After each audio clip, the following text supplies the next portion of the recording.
Out of the bag to try and get the win here today, or is it just genuinely, a bit of Navi having to do what they've been doing in the past and just hoping it comes off this time? Navi has a lineup of, I would say pretty mechanically skilled players, but that hasn't been showing in the laning stage in general. And then it is Shigetsu against the world later on, as the other ones are trying to create space in a impossible environment. Like HellRaisers, it's kind of bad to say it, but I don't really know. Even if they have some G-strats, even if they have something up their sleeves, now is not the time to reveal it. It's sometimes hard to put your mouth into this series. That's just how it is, and especially you gave them the Nature's Prophet, so really good luck if you're Navi. But I guess I wouldn't be surprised if they try out something else. But here they're definitely staying with the status quo. Yeah, you can see that going through this draft, it is going to be End and the Dragon that can go up here for Navi. You never know, those little friends really powerful on the Enchantress, so you know how powerful the Enchantress is anyway. But yeah, like I said, they give this HellRaisers the Natus Prophet, who, again, looking like the strongest carry in the meta, at least for me at the minute, up there with heroes like the Nagasaran that just obliterate heroes when they do get drafted. The thing is, again, it's like the Dragonite, right? It's very flexible, and if you remember the Hawk, whenever someone would play against HellRaisers, they would ban it. I don't think that Ramses plays innately or any worse than the Hawk. He maybe plays it differently. The team knows how to play around this hero. We're also gonna get, which is one of Antares' favorites. I think solo maybe once in the past tour, but overall Antares is a beast. I haven't seen a ton of techies, but I'm loving it, right? The idea here is that you can kill the Enchantress when she comes into your jungle. The second she comes, you jump on her, 1 or 2 bombs explode, and she's just instantly dead. So I'm liking it. Every single time when there's an Enchantress, I always point it out, you have to have a way to kill her. Teams have usually opted to go for a Snapfire, but techies works just as well. Yeah, does well against the Dragonite there as well. It ignores the Dragon's blood with the amount of burst damage that it will put out.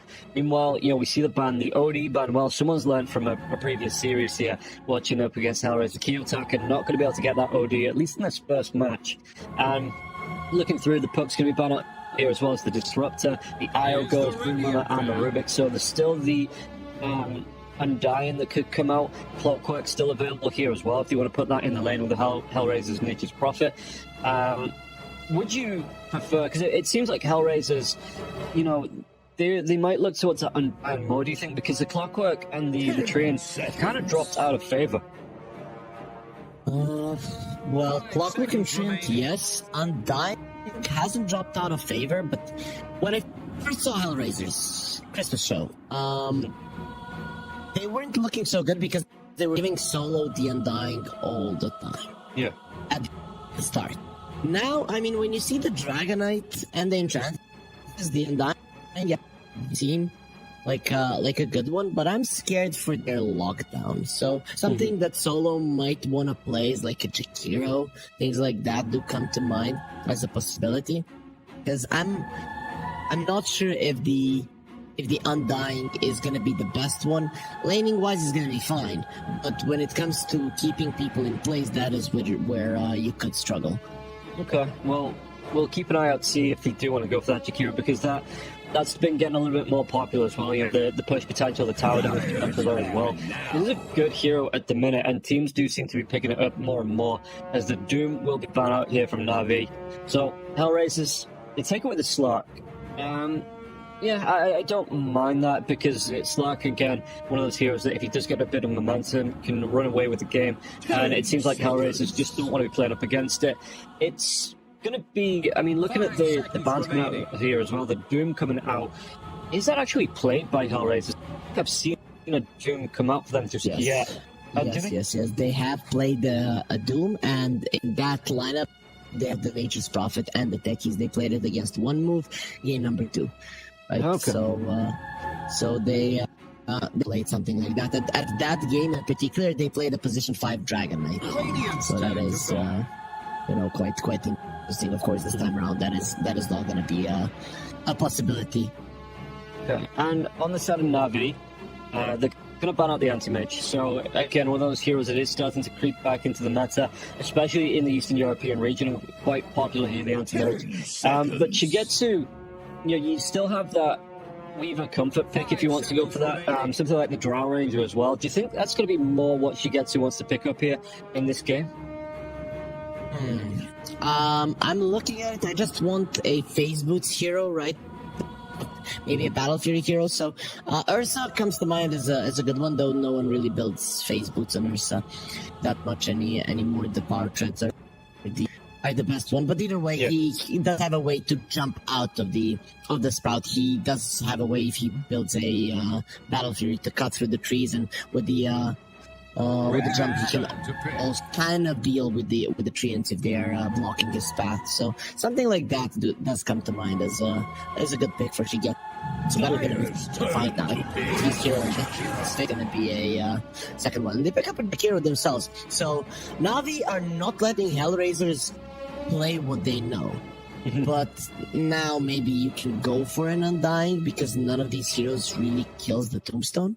Yeah, that is true. And yeah, with a couple of these block picks, with the Dragon Knight and the Jakiro coming out, it might not be heroes that they're 100% comfortable on the side of Na'Vi if they're just trying to take these away from HellRaisers.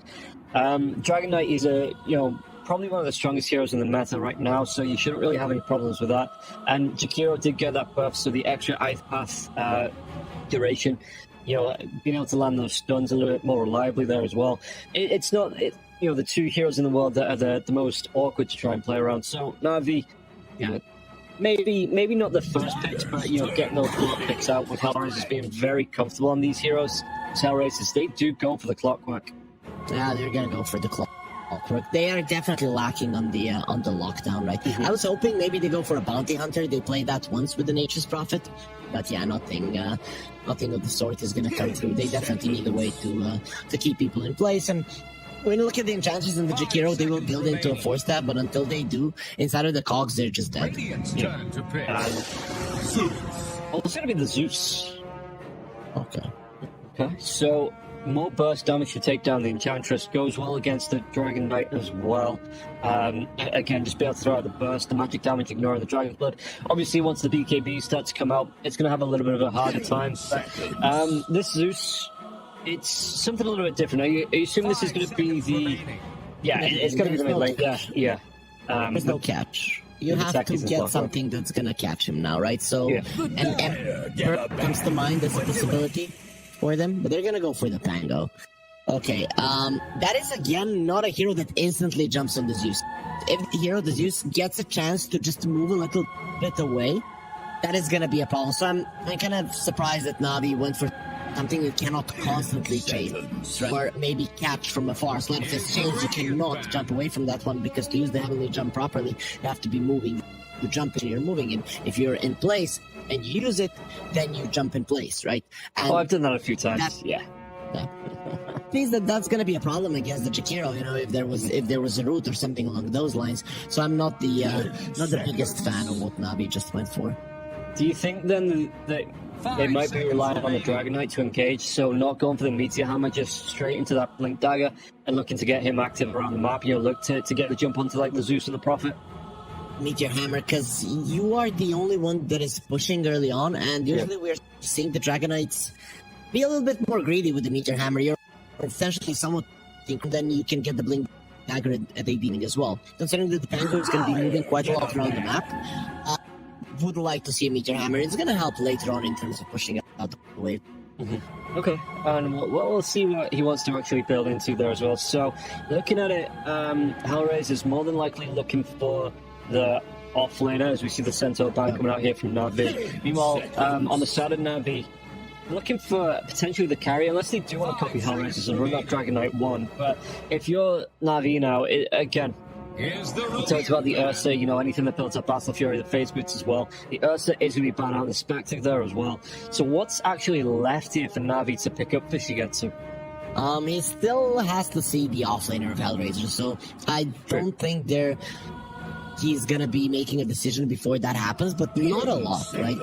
Monk is one that could be good depending on who you're playing against. Let's say if a Tide Hunter comes out right now, though it's not the best one, but let's say it does, Monkey King is good. You probably want the fat frontliner, and that is where a Monkey King could come into play. They will ban out the Tide though, so he's gonna be out of the picture. But yeah, Navi, I could see them getting that. I'm thinking right now, but we still need to see which hero HellRaisers are actually gonna go for.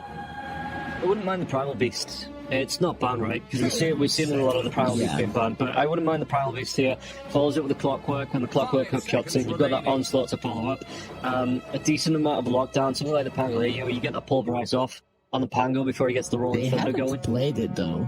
They haven't played a lot of it, right? Have they not? I don't see any Beast first, so that's why I'm a little bit skeptical that they're gonna do it. Usually they would go for like an Enigma, like a Beastmaster, but they're probably looking at this Enchantress and thinking that they don't want to do it.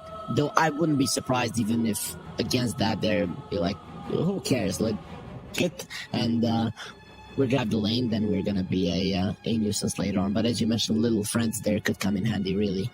Mm-hmm. Yeah, I'm just looking at that with the Nature's Prophet already on the board. That's a hell of a lot of minion creeps to throw at somebody if that little friends does come out. If you go for that Lycan or something like that.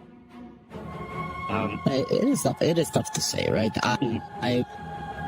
I would like a Blink stun hero that is somewhat tanky. That's why they did take out the Centaur and the Tide, but they're gonna go for the Enigma, so they're gonna stay in their comfort zone, which is fine, right? There's no reason to risk it, and I felt Monkey here does sound pretty decent for Navi. Anything else? 10 seconds. I'm just trying. You've got the Enigma again, likes to go towards from even the last patch. It wants to go towards those Greaves. It seems like the Blink BKB isn't really a big starter set for the Enigma in terms of items. So I'm just thinking that you've got the Dragon Tail and the Dragon Form. You've got Jakiro that can come along with the Ice Path to stop the Black Hole as well. It's a good push hero. There's a lot of control, but they go for the Alch. Okay, that is left out of Shigetsu's heroes, right? Has he played it in this particular? The Alchemist has been really bad as a hero. Doesn't look good. I think it's 0 and 5 or something along those lines. Let me just check that one. Yeah, 0 and 4. He played it against Team Spirit in the second game, and he lost in 34 minutes. Yeah, it's easy hero kind of punish. You have two pushing heroes on the side of HellRaisers. It's fine. I think this is probably the best way to play it if you're really gunning for the victory against HellRaisers, because you're gonna lose. But Alchemist is this kind of hero that can change the game in ways that can be unforeseen for your enemies. You can get too strong too fast, and then a process. But also, what not be a problem on there is that they're very lacking in the damage department. If their supports die early on, they can't do much, right? So Yeah. I'm scared for them in that way, that even if the Alchemist gets ahead, even if he's allowed to farm quite a lot, they're gonna have troubles killing even these squishy heroes on the side of HellRaisers. Yeah, like you say, the Alchemist 0, what do you say, 0-5 was it in the tour so far? I get 0-4. Okay. I mean, I get the idea behind it that, you know, the Radiance build-up is a lot easier now as well with the cost being reduced, but it does seem to be a little bit of a trap that teams fall into, thinking, you know, okay, it's going to be a good hero, but if you do, like you say, if you can't buy that time to fight 4v5 or 4v4, while the Alchemist is building up, you know, because he does need that early momentum. It's not like you've got that. He can get involved in the fights, but it just seems like the Alchemist, you know, that the timing window, it's still not there. And at least in the Eastern European region, this hero, it's not impressed me so far. Yeah, definitely not. And I'm more and more thinking that maybe the Alchemists should go for a Paladin rather. It's even with the changes. Yeah, guys, before we get into it, we're going to take our sponsor, EGB, with a short break.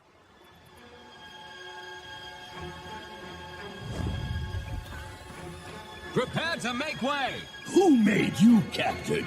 It's pronounced Admiral.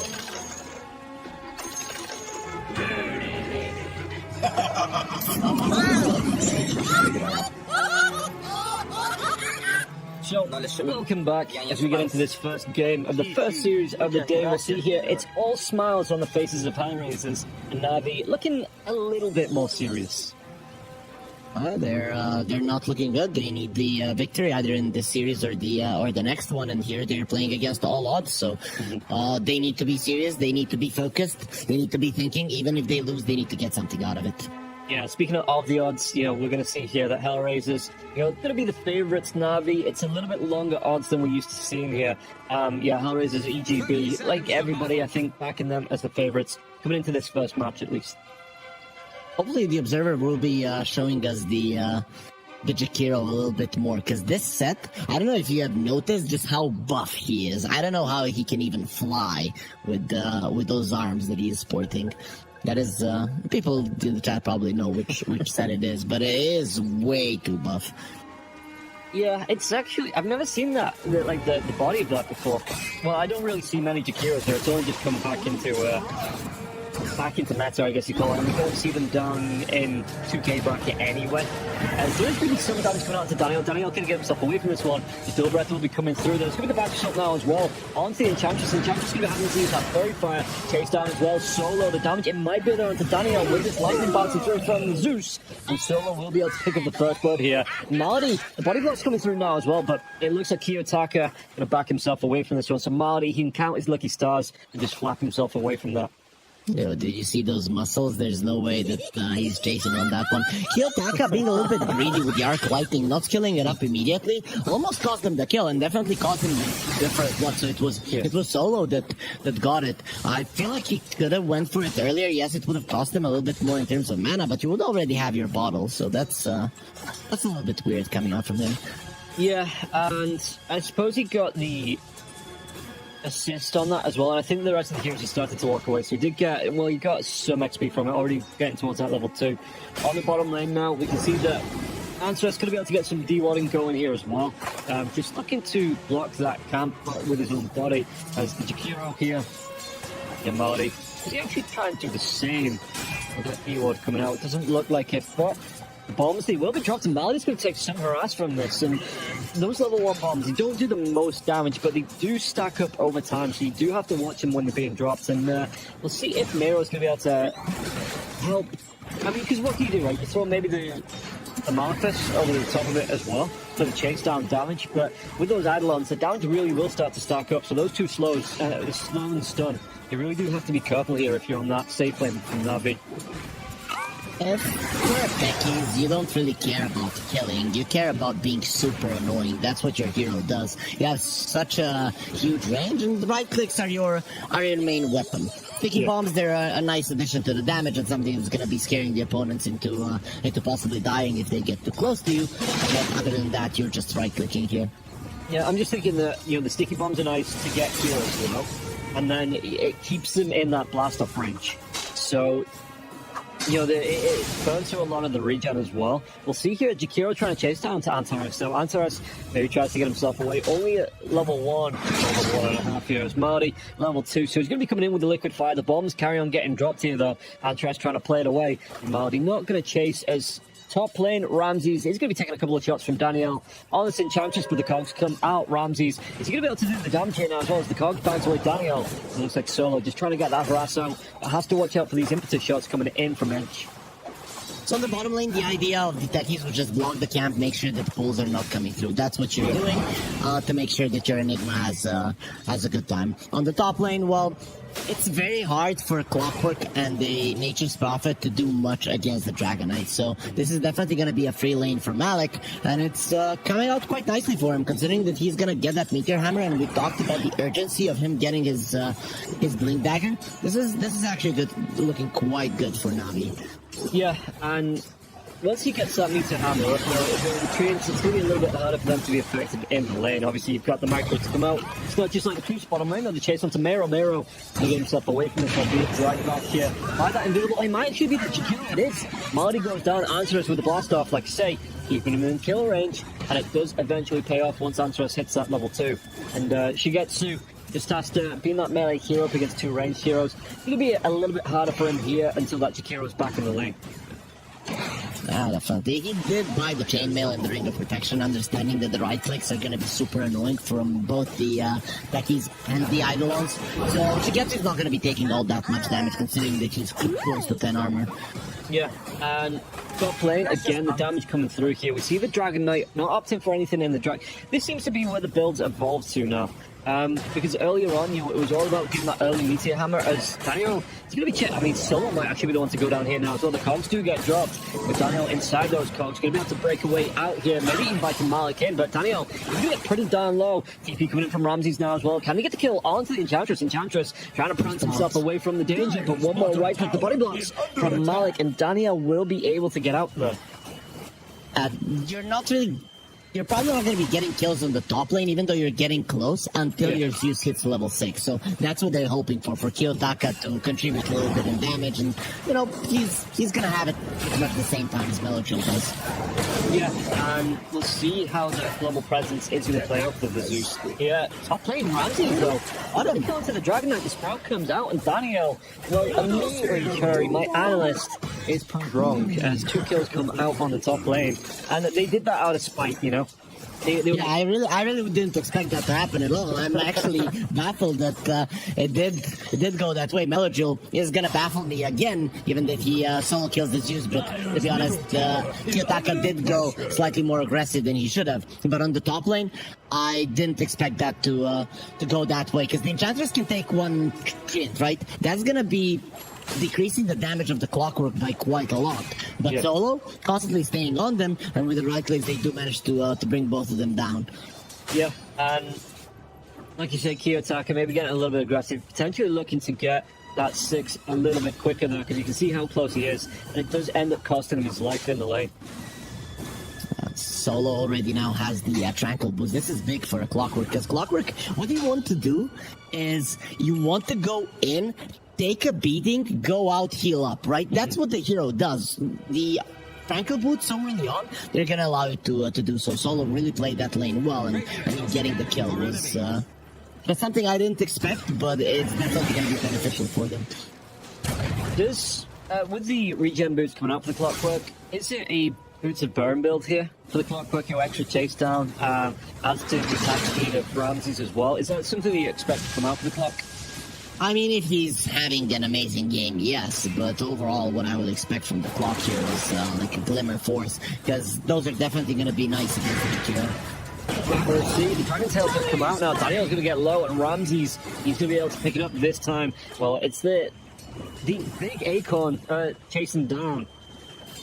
But yeah, gonna be able to sprout that one up, and the little prince might be able to deal with it here too before it fades away. But Acorn shot comes on to Ramses. Breathe fire. It doesn't connect. Bottom lane, we'll see. Shigetsu, he's having a decent time with the farm. Sitting second in the net worth, started to stack up those last hits as well.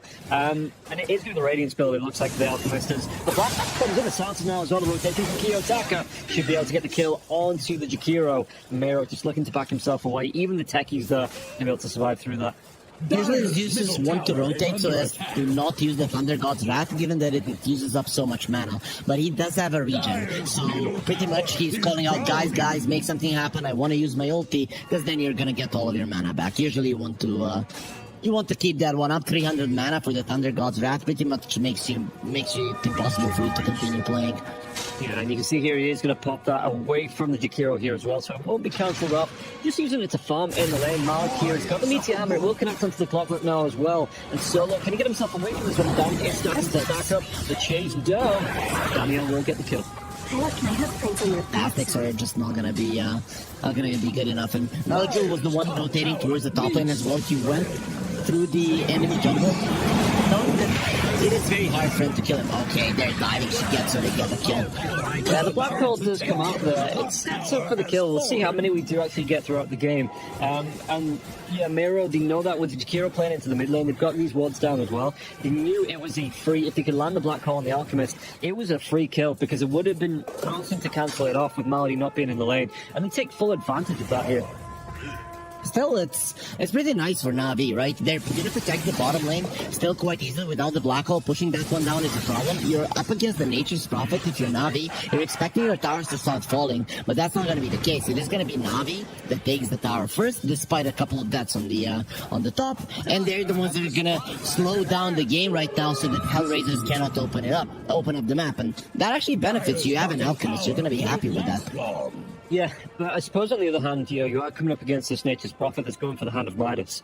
And I'm pretty sure we've seen a Hand of Midas Prophet outscaling your Ramses going back to the old classics.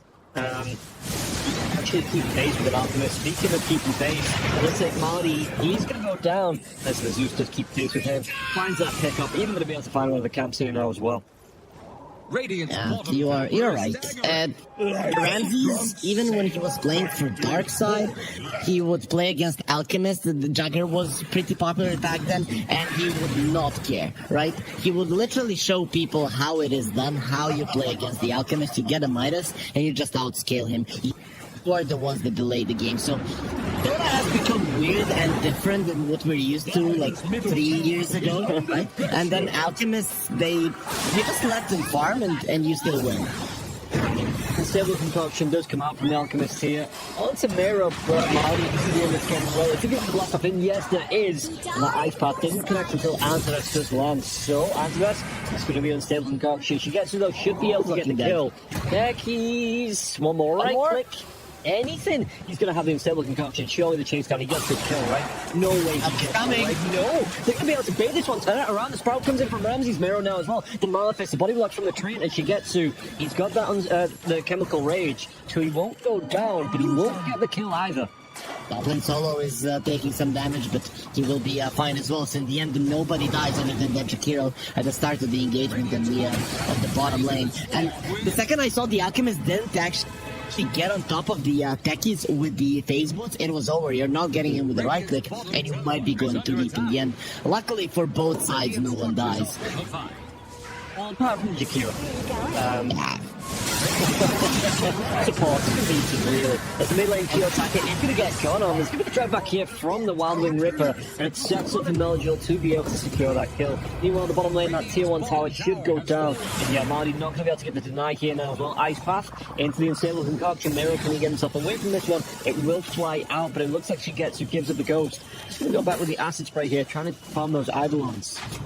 At least they did manage to take the tower one. You can see that Ramses really didn't want to have anything to do with it. He's in farming mode. I'm outscaling the Alchemist, guys. That's what we're doing in this game, and we'll see how it works out. It has worked out well 4 out of 4 times against an Alchemist in the Eastern European DPC Division 1. So it seems like they feel confident, and considering the stats, I think it's the right way to go. And Solo, well, he's doing it on Malik. Yeah, the hook shot comes in, connects onto the Dragonite. The Dragon Knight now even going to be able to turn this one around. The Thunder God's Wrath will be used. It looks like Enchantress will be able to get himself away from this one. Will lose the tomato. One more right click to come out from Ramses. Is it? Okay, no, the Treants will pick it up. Yeah, Shigetsu, while this is going on, will be farming here in the bottom part of that. Kiyotaka, what's he looking for? It looks like it's going to be the Kaya coming after the Zeus. Do you expect... I think it's gonna be an E-Blade, right? Yeah. Because when you look at Navi, it's gonna be some time until they have their BKBs. And imagine an E-Blade Zeus plus the techies. There isn't a hero on the side of Navi that's gonna survive that. True. Do you think he goes for the shard first, or is it just straight into the E-Blade? It depends now. The next 2 minutes are gonna be crucial, right? If things start going slow, we could see a shard, but I think people have mostly gone for the E-Blade instantly when they go for the Kaya, if that's the kind of build they want. Yeah. Oh, Mayro going to be chased down now. The debuff is coming through. The Black Hole doesn't have to connect onto Malady, so it looks like they are going to be able to get the kill onto the Enigma there, and Mayro goes down, gets credit for being out of position. But Solo doesn't want to let it go. No way he gets this. Surely the chase down comes out. Yeah, he's already used that hook, so it's on cooldown. Not going to be able to get himself on top of Mojo once again. And Kiyotaka is chasing. Ooh, does he actually get the kill though? He doesn't have the ultimate either. There's that ward in the river that saw him walk up the high ground, and he's now asking himself, how did he know? Why did he go back? And he can't get the answer now, and if he does get it, the ward is pretty much going to expire in 30 seconds. Yeah, while this is going on, you see the Wildling Ripper coming through. Antares will be able to take it down, though, with the... just using the mine. Antares grouping up, maybe get himself towards the Dragon Knight, as he does back himself away here, already getting back towards that tier 1 tower. I think I lost you there for a second, Rob. Is everything okay?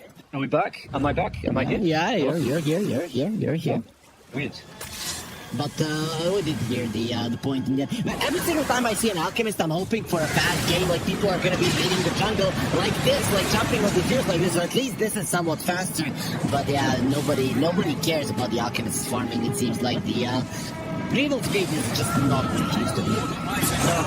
It's really not out of it. You might have to get something out of it, so hold the trigger from the hook shot, the takedown, Malik. I think he'll get even more out of it. Ice Pass is coming to get the kill onto the techies. But Daniel, they want to get the solo lead, might be able to get cold support. Melchior comes right back in, win the swashbuckle, and finds that kill. Good fight there. They only lost the Dragon Knight, but they took down the tier 1 tower and picked up 3 heroes as well. That's the kind of fight that Navi need to be able to get some momentum going here in this game, number 1. But with that one, they're winning fights, they're getting kills, they have an alchemist, and they are not leading that much in net worth. So this goes to show how the Grievous Greed is just not that strong. You know, I think it used to be 46 gold. 36 gold when it's maxed out, and now it's 24. It's really a huge difference. Yeah, it is a big swing there on every creep. He does have the Radiance out though, going towards that BKB, so he might be looking to fight earlier than later if she gets to maybe knowing that if Ramses does get that creep farm as well, it is going to be a lot harder to fight into. So Navi potentially looking to get aggressive because they're getting aggressive here. The cogs and the hookshot comes in onto Daniel. Can he get himself away from this one? He absolutely cannot, and Kiyotaka will roast him here with a lightning bolt. Ramses on the bottom lane is in trouble as well. He is taking down. Help is on the way. Yeah, there it comes in. The ice bucket red. He might be able to pop us around on the turnaround here. Ramses, can he get himself away from this one? He will go down. And now the Macropire will be dropped. They've got the piggy pole though onto Mero. Mero will be able to go wee all the way back to his tier 1 tower. Yeah, roast pork almost there. But yeah, you get the Guardian Greaves and you feel like he's all alone there and you can go forward. And the full sense of security was given by the sword that they have in the enemy jungle. So they had that ward. The Jakiro didn't really go over it, and he still made there in time. So that's what killed Ramses in the end. Malik, well, they're gonna try to kill him on the bottom lane. They get the kill as well, but in the middle lane, Kiyotaka is going to go on the ice path and next on to 2. Now Jewel, the Thunder God's Wrath comes out, and the attackers do that to get himself out of line, so turn this one around here. They do get the kill onto the 2 heroes on the side of Na'Vi, 3 if you include Malik on the Dragon Knight, so good couple of kills there from HellRaisers, and while this is going on though, Shigetsu is just finding the free throw. Hook shot comes through across the river, and Daniel, it looks like he might just go down here solo. It might even be the rotation coming through from Kiyotaka to get that kill.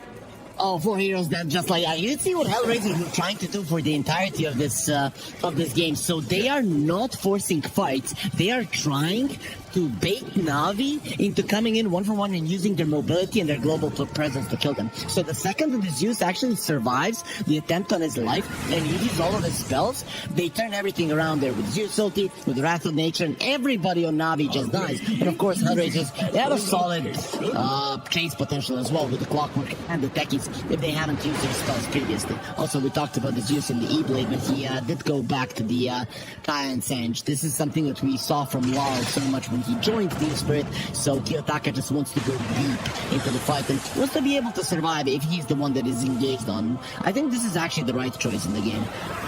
Yeah, this is the older build as well. I say older, 3 or 4 months. Makes it sound like I'm going back years, but it is one of the older builds. You go for that, like you say, the Sanjin Kaya comes out, the Shard comes out, you go Bloodstone, and then into the Ags. And you just have a lot of burst damage and a lot of regen coming through. You're literally playing left, right? You jump in, or they jump in on you, you pop the Bloodstone, you use your ulti and you're full. And then you're waiting for your teammates to respawn. And considering you have an Enigma, you have a Techies, your potential to turn things around is actually quite high. And the global presence of Ramses as well, and the Prophet there, even if the Zeus does get jumped, you've got an instant backup no matter where you are on the map. So, yeah, like you say, it is just, it buys some time. Speaking of, Ramses, he's going to go down here. The dual blast comes through, simple concoction, and they get the kill onto Ramses. No wards for protection there, it doesn't look like, with the smoke coming through. And once it breaks, Ramses still had no idea because of those trees blocking the line of sight. Look at Antara just going for these solo kills, but I don't think he's getting out of this alive. Oh, maybe not. Let's see, he's coming through. He might be able to get the kill. He will be able to get the kill. Shigetsu, Antares goes down here. Well, the duel is he going to get himself away. There is no blink down on there just yet. The counter attacker comes in. Should still be able to get the kill out to Mani, even with the ice path coming through. The stun, it's not going to be a cute attacker. It's that mega kill streak there. A lot of players would be greedy there in Kiyotaka's situation. They'd be like, I'm gonna try to kill the Pango. But he just lets it go. He understands there's very low chances of I'm getting this hero down. Just get what you can and go for the push. And considering that the Nature's Prophet is already back to life, the mid lane tower is gone. Let's see, again, taking down 3 heroes on the side of HellRaisers. Okay, they do lose Ramses, but the buying time now after it goes down with that fight, picking up heroes. And like you said, Navi maybe just being baited into overextending a little bit here. You see the odds have not really changed, and you see HellRaisers, like you said, they've even got the net worth lead coming in through, even with this Alchemist being on the field. I'm actually surprised that Shigetsu forced out the fight so much. Usually we see the Alchemists go for engagements once they have a Blink Dagger. That is the fighting item. The BKB is a farming item with which you're standing in an area, and then if they commit to you, you pop the BKB, you turn around, and you crush them. But Navi went for this aggressive approach. Yeah, you got 1 kill, but then they thought they were going to get so much more, and of course, well, they got punished. Yeah, it was a great black hole to come out, and no way to cancel that one off. So, yeah, like you say, they just maybe went a little bit too far. They're not having the blink on the Alchemist, not even be able to get off that BKB there as well. It will cost him his life. He's not going to be too far away from that blink dagger, but in the same vein, he's only going to be about 2,000 gold above the Ramses Nature's Prophet, and when you've got that Alchemist, at this point in the game, 20 minutes in, you want to be seeing him like 5, 6, 7k net worth lead ahead, but Nature's Prophet with this early hand of Midas, going into the Maelstrom as well, it does really stack up the combo, see the block up in the top lane there as well. You're going to kill this, it's going to be ice path, maybe a bit of fake here, but the Maelstrom will still go down, and it might only cost him, Ramses, he TPs into this, and it's still costing his life. Antares, he's going to go down this to start with a bit of a Brucey bonus. Kiyotaka, though, gets the kill onto Malady with the Thunder God's Wrath. So, a 2 for 2. But that was a good setup for the Techies, just to get the quick jump and kill there onto the Pangolier. It's beautiful, actually, right? It was 5 heroes from Navi there. There was a good chance that none of them were there. If you look at the mid lane and the bottom lane, everything is pushing in towards Navi.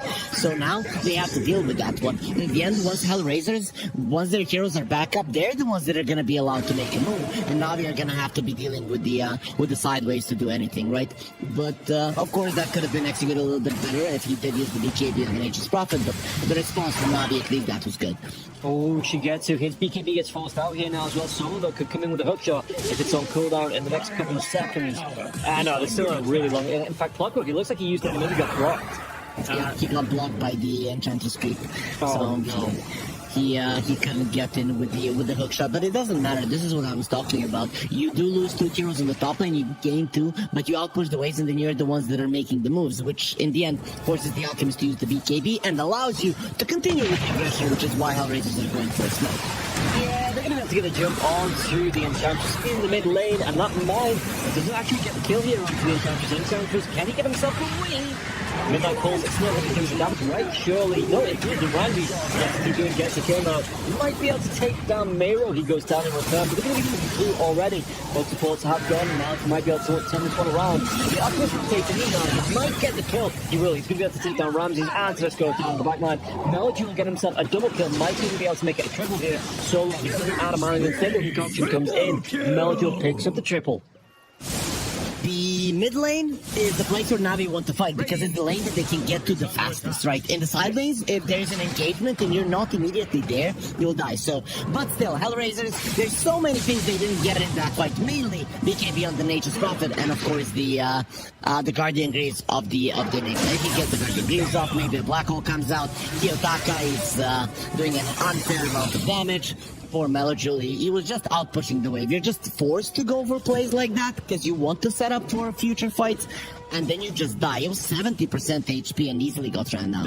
Yeah, Kiyotaka just jumps in there with the heavily jump and bursting down. Lennon pops out lightning.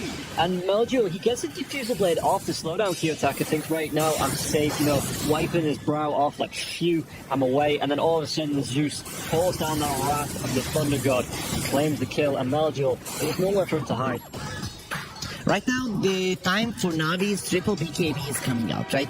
So, HellRaisers are gonna put even more emphasis into these side lane plays, right? Maybe even more so than before, because they did try to go for the mid lane a couple of times. Sometimes it works. Most of the times, it's mostly gonna cost you if you don't do everything perfectly. So right now, it's time for HellRaisers to just split up everything. Navi, it wouldn't surprise me if with their items they would just walk into the pit. That might be the best way before Miero gets his BKB. Yeah, and we'll see. I mean, it looks like the side of HellRaisers, at least a couple of them grouping up here. Kiyotaka, though, just looking for the farm, and it is going to be... It looks like the PKB on the Zeus here before going back. Maybe potentially, he doesn't get that Ags out straight away, but yeah, no, it looks like Zeus, he wants to get involved. He wants to be going towards that BKB, and he's already about halfway towards it. So Ramses, how's he looking? He's got his own BKB, and Lonnie comes out as well here for the Nature's Prophet. It's going to be big in the fights, but... Who do you then? I suppose you drop the. I even forget what it's called. The static, the chain lightning, static charge. Drop that onto Solo maybe and let him jump in with a hook shot. Yeah, I guess you do, but it shouldn't change the fight. What is going to be changing the fight is that BKB and Zeus. I really like this because the idea is to survive for as long as your enemies have BKBs. And once the BKBs of Navi are gone, well, good luck. You have to run away from Kiyotaka. You have 2 strength heroes against this shard. It will hurt. Yeah, and we saw there was a Navi going for a smoke play, but the mines were down in the dire jungle. They were popping left, right, and center there as Navi were walking in. And all of a sudden, you see HellRaisers, they just move away from that part of the map because they know that there's someone there. They can't quite see them, but with these mines blowing up, you know there's someone there, and it is an early warning system that doesn't even cost the life of the support to be able to use as well. Different. There's nothing there. It is they're walking into the pit with the triple BKB. I really like this. Before Miero has his BKB, it's a big deal. And during the duration of the Sagas, you're gonna get the backshot, the Pangos. You're gonna have to wait to deal with that one. Yeah, things got Wrath comes out. She gets to get low. But still, BKB. Actually jumps in. Is it still on the deck? No. Shigetsu will be able to pick it up there. It was a great attempt. And maybe if there was a quicker fingers of a more empty slot, he would have been able to steal that one away. But he didn't get quite anything. It only cost him the 2 supports. So it is a play worth making there, because the supports will be back up in no time. Getting cheeky with it, but they were still able to claim both the Roshan and the Aegis. I'm surprised that HellRaisers went for that one. Of course, if it works out, it's great, but remember how Team Spirit would always set up really well for once the Roche falls, that they do something else on the map. I expected HellRaisers to go for a play like that. This was low risk play, but very chances of working out. Kiyotaka, no way he's surviving this. He's going to put that Bloodstone. The Black Hole comes out now. He's probably going to jump at the 2 of them. Shigetsu, he's going to go down. That's who the Aegis being popped. And with the setup coming through, the cogs, they've got trees in there. They've got everything to get him up. But he's going to go away from the blink. Hookshot comes through from Solo. He gets the catch onto the Alchemist once again. The blast off comes in. And that's going to be the 2 lives of the Alchemist going bye-bye. Okay, I take it back. That jumping into the pit, it was actually a setup for this fight right now, because the Alchemist didn't have a BKB, and that's the main reason why this could work out so well. If the Alchemist has a BKB, I don't think the Zeus survives there. He doesn't get the heals off with the Bloodstone, and he doesn't get the jump away. Yeah, you see how it is tipping Kiyotaka there as well. You're just like, great bait, mate. Well done, dragging those 2 heroes. And the Black Hole was perfectly landed there as well, because either one of those heroes, if they're outside of it, they throw in one of the stuns, and all of a sudden, Navi, they might get both of those heroes out alive. That was just beautifully done by Miero. Zeus, he is now like the tankiest hero on the map. He has 3k HP, he has 6k HP because he's gonna be healing back up to full. We just saw how much he heals from just one spell. And like you say, with that BKB being out now, Zeus, it is going to be real hard to bring this hero down. Even if you do get close, like he pops that Bloodstone, and the heroes engaging only have the BKB. Thunder God's Wrath, you pick up a couple of, you pick up the damage across the map here. So he's even got himself a regen rune as well, this Zeus. So this is going to be so hard to take the hero down. Going towards the boots of travel, wants that global presence, maybe with Ramses, who just continues to farm at the minute, and again, keeping pace with the Alchemist fairly well. The full stop's going to be there now. Can he get the Kiyotaka? Can he get himself away? Yeah, the heavy jump comes out, and again, he's still got that Bloodstone. We're going to kill into the clockwork, giving his life up to save his, his mid lane with his carry here. And Zeus will be out and will be fine. Didn't want to turn that one around, though. Had his entire kit if he wanted to. It just looks like he's going to give it up for now. They can go now on HellRaisers. Look at the side lanes. The thing is, Navi, they're trying to play around this mid lane. They have this weak ward. It is still not going to be found by Zeus, but he knows it's somewhere there. And they're trying to force those fights in that area. But unfortunately for them, the Zeus is a little bit too tanky, and his teammates were in the vicinity. Because HellRaisers, they didn't expect the enemy so fast, but they expected them either way, considering that no one was dealing with the side waves.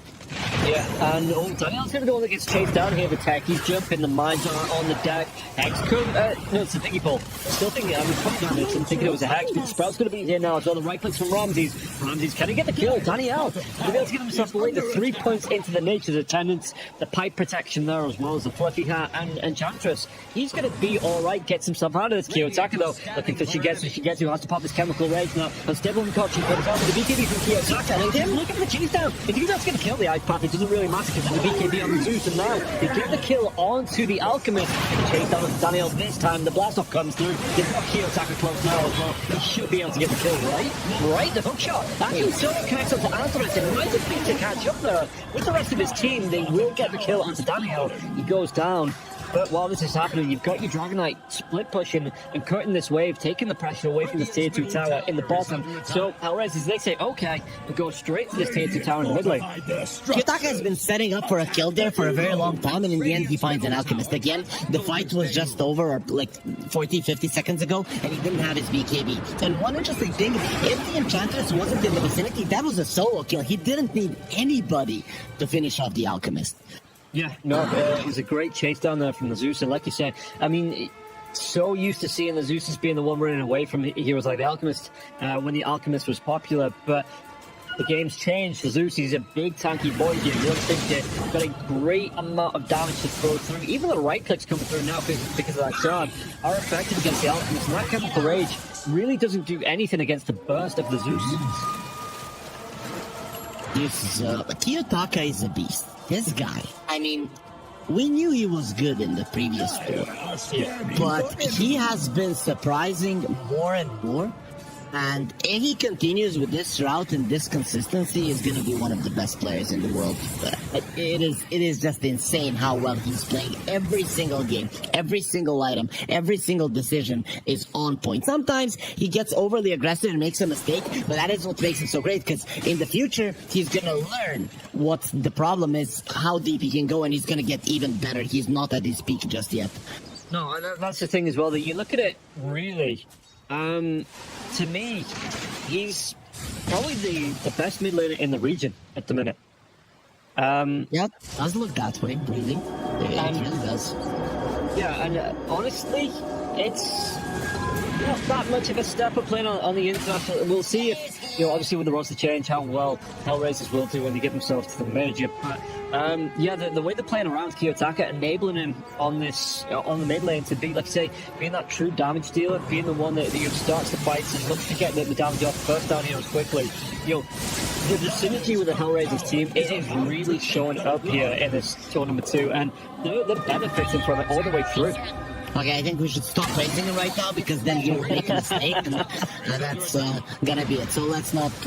It's actually beautiful. Yeah, it's beautiful watching him play overall. So let's continue that route. Navi, they still have chances of killing heroes, but we're coming to that point of the game where they're really lacking in on damage. They cannot kill the Zeus. You would say, oh, Zeus is gonna be weak and squishy. No, he has 3k HP. He is not gonna die. Yeah, he's even going to be going towards the Ox or Inco here as well, which is going to add to the tank. Speaking of adding to, well, it's not a bit of tank, it's a bunch of it again now. And they've got the lockdown, they've got the damage, they should have the kill until she gets to. Trying to get himself away, but the Zeus is close, trying to put him down, the Heavenly Jump comes in for the slow, and the blast off there as well. Kiyotaka gets the kill once again, and he is just hunting heroes here in this game number 1. He is 12-3-7 on Kiyotaka, looking, again, we've already been over it, he looks really good on this Zeus in this game number 1. He was actually hiding in the trees. He didn't even attack the Alchemist, right? Like, I'm not going to be doing all that much with the BKB being on.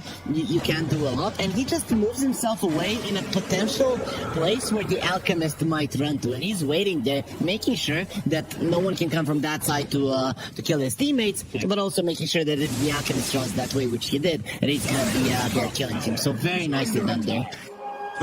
Yeah, I think that's something, again, he's going to...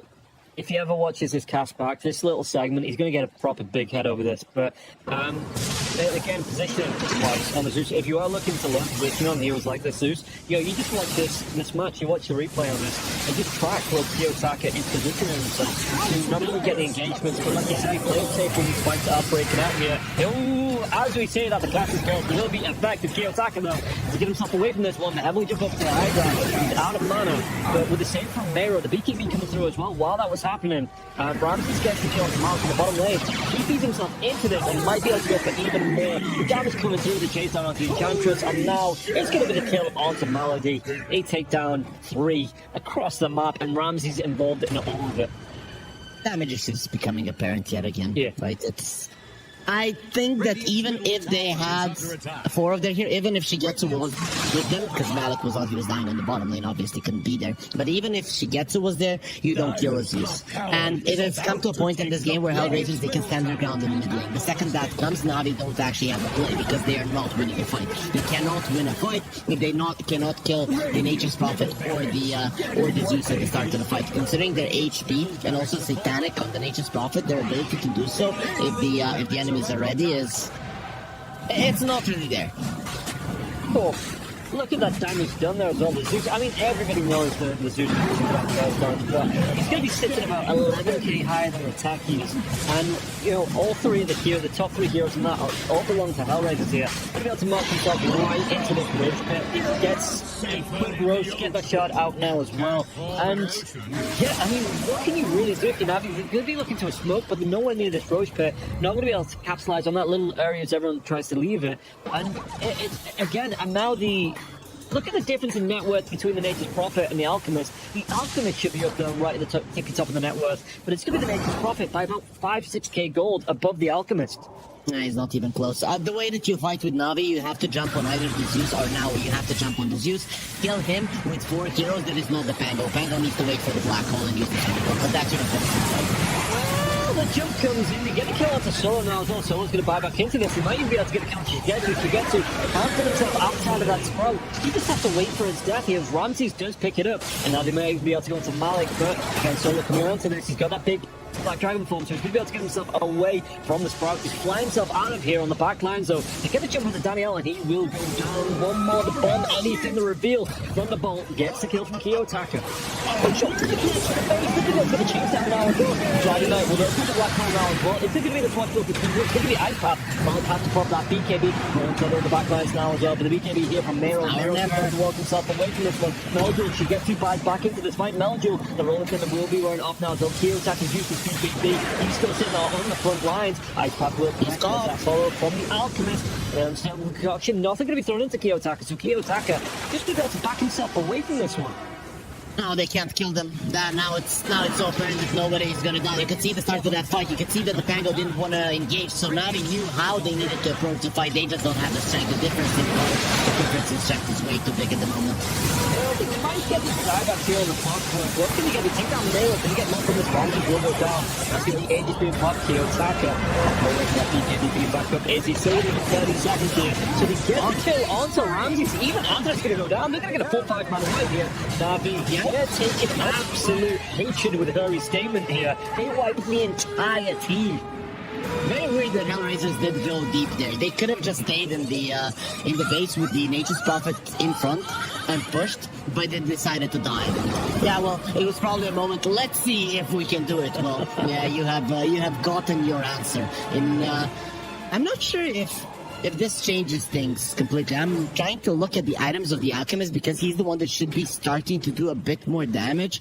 Maybe with the Abyssal Blade, they're gonna have that potential to jump on a core. It's very important to jump on a core, Nature's Prophet or the Zeus, and kill them at the start of the fight. They did that to the Clockwork, but it's not good enough. Well, it's going to open up at least a tier 2 tower in the mid lane with these creeps pushing in now as well. And nobody on the side of HellRaisers apart from Ramses has far back as well. It's going to be the offlaner with Mero and Solo coming up fairly early on, but the Zeus staying down for 45 seconds here.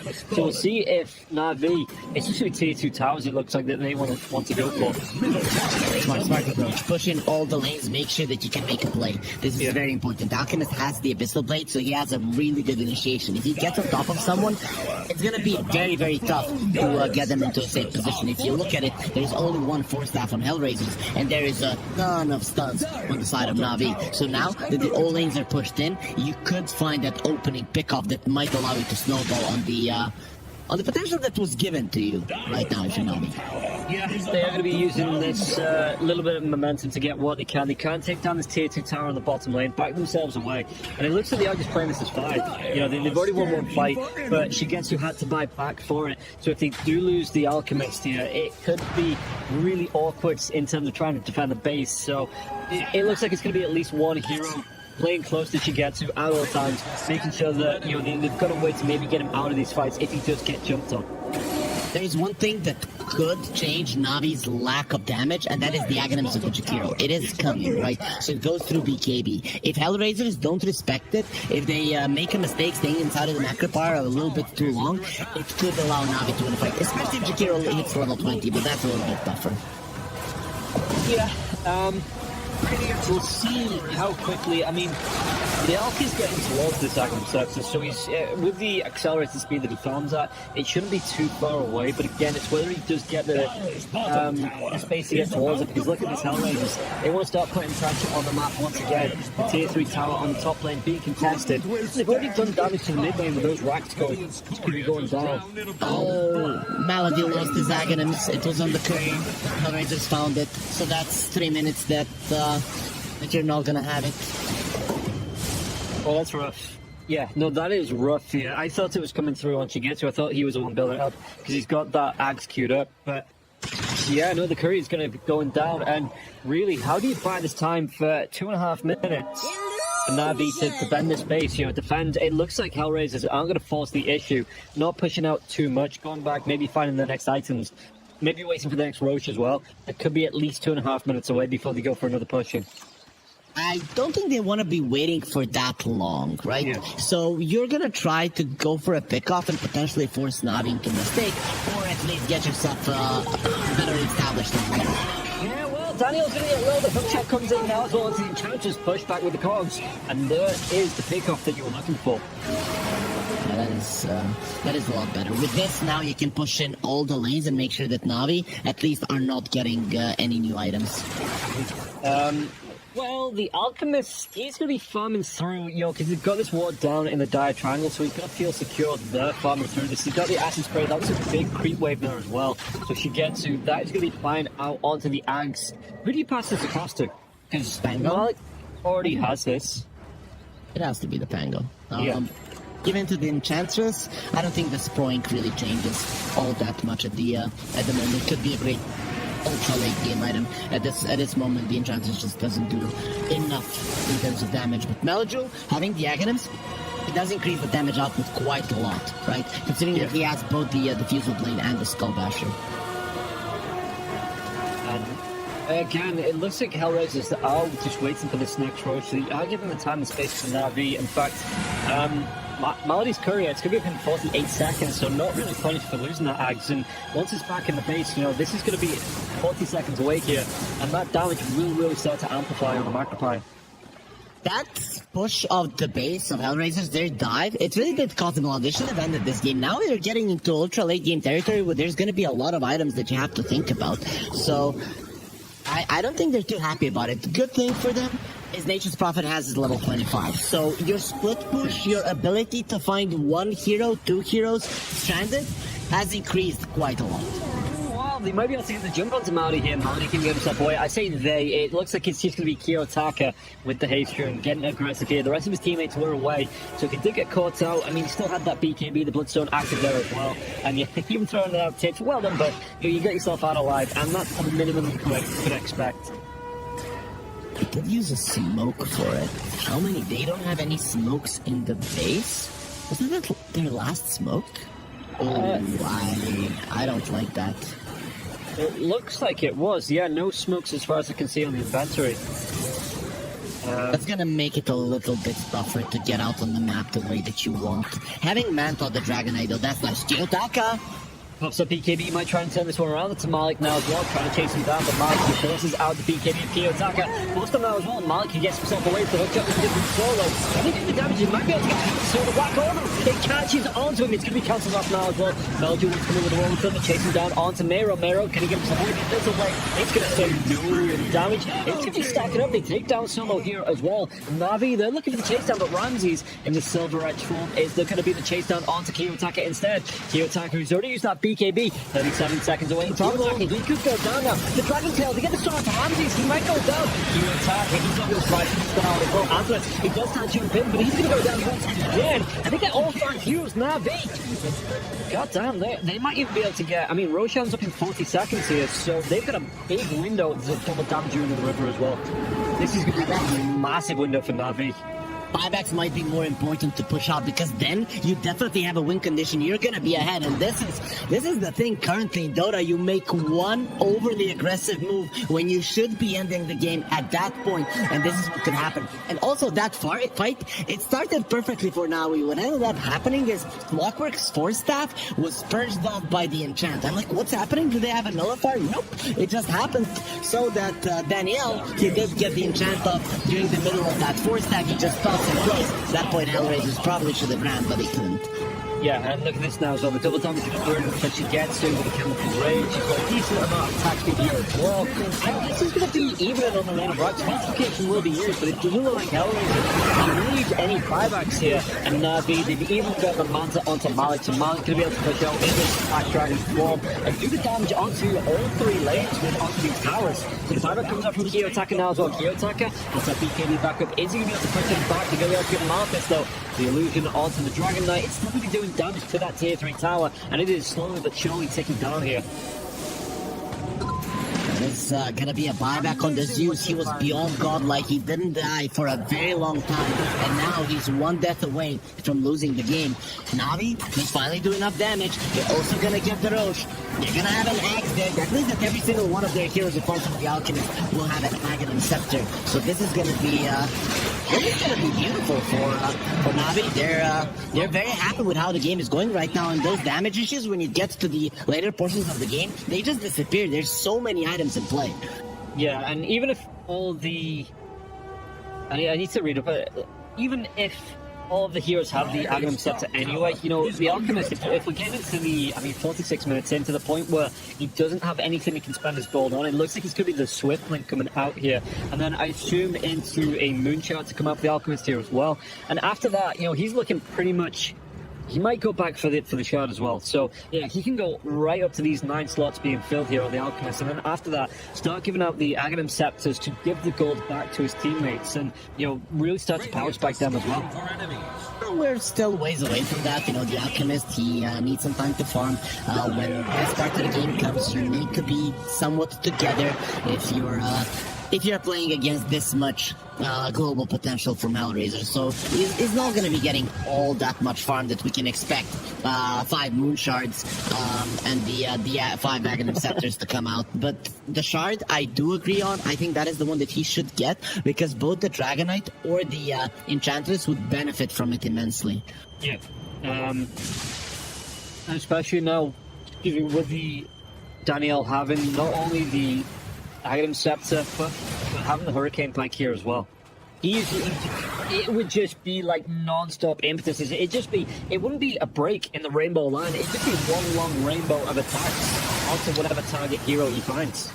Double Black Hole is ready for HellRaisers. That is one thing that you have to be really afraid of. 3 of your heroes, or 2 of your heroes, if it's Melojul caught in it, you have nothing to break that one. It's just gonna kill those heroes, so you need to make sure that doesn't happen if you're Navi. They need to continue playing the way that they did. So it is 4 heroes going forward, and Melojul in the back, the way that they're positioned right now, ready to cancel out the Black Hole, and you hope that you're not gonna be an unlucky bastard that just doesn't bash him for it. Yeah, it is true. He's even going back to farm. You know, if he gets caught out, he can roll on Thunder. He's got the blink down to catch up here as well. But it looks like, again, Navi not overly eager to engage just yet here. Daniel going towards his own BKB as well. Kiyotaka, though, looks like they're going to try and go for that chase down. Look for that backstab here as well. Did he actually get the catch out? They've got 3 in the river. Solo, jetpack ready used here now as well. With the outshot, Necklace, if you get to. He's doing unstable concoction. Don't forget, he has that exit now as well. He's to get himself on top of Ramsey. Ramsey's trying to get himself away in the silver. He's going to kill Marley now. Marley's going to buy back the Black Hole. Comes going to catch up. Let's say Melkin. He's going to come with the back. He's going to throw the arm to Mero. Mero's going to go down. Braun Thunder will use Ronald. Back away from this one. He's only used that big with the chase down. He gets the kill onto Ramsey. He has to buy back. It looks like he's getting himself to push down this top lane here. Oh, just looking to farm. Okay, no, he buys back. He's looking for his own refresher, but maybe looking to put the pressure onto this tier 3 in the top lane, while the side of Navi, they could look towards this tier 3 tower on the bot, and now Ramses will be TPing back, and the Dragonstone illusions coming through from the Dragon Knight here. Once that's back up in a minute, they will really start to do the damage on the buildings. He's going to have that Meteor Hammer still now as well. Buyback comes out from Antaras, and Meteor Hammer in to be dropped. The Dragon Knight illusions coming in with the Mantis down now as well. This tier 3 tower, it looks like it's going to go down.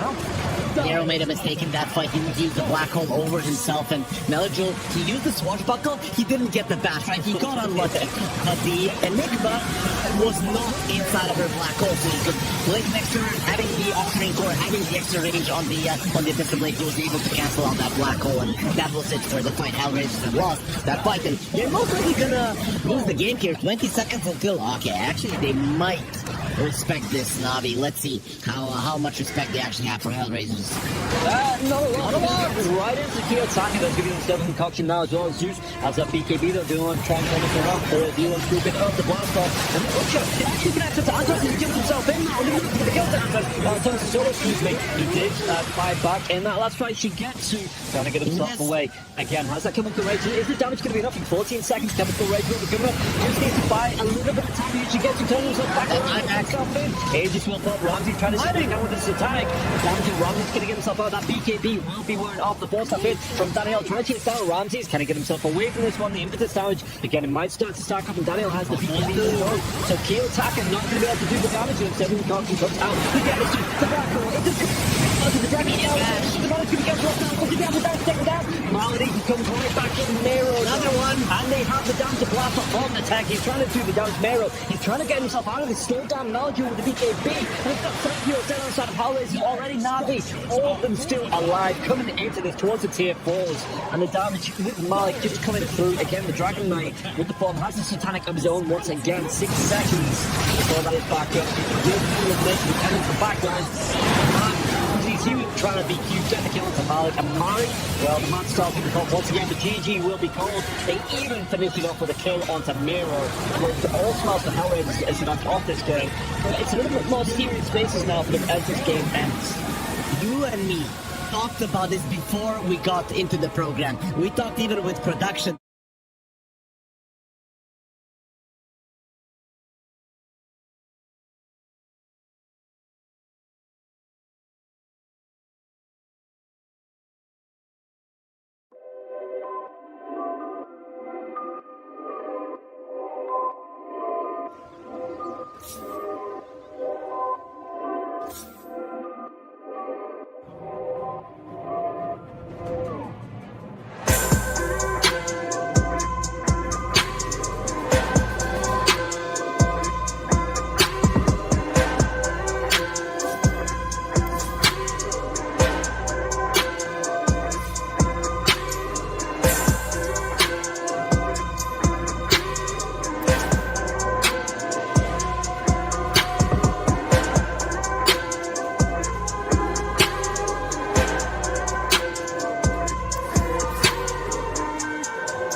to the draft. It took a little bit of time, but we are going to be here.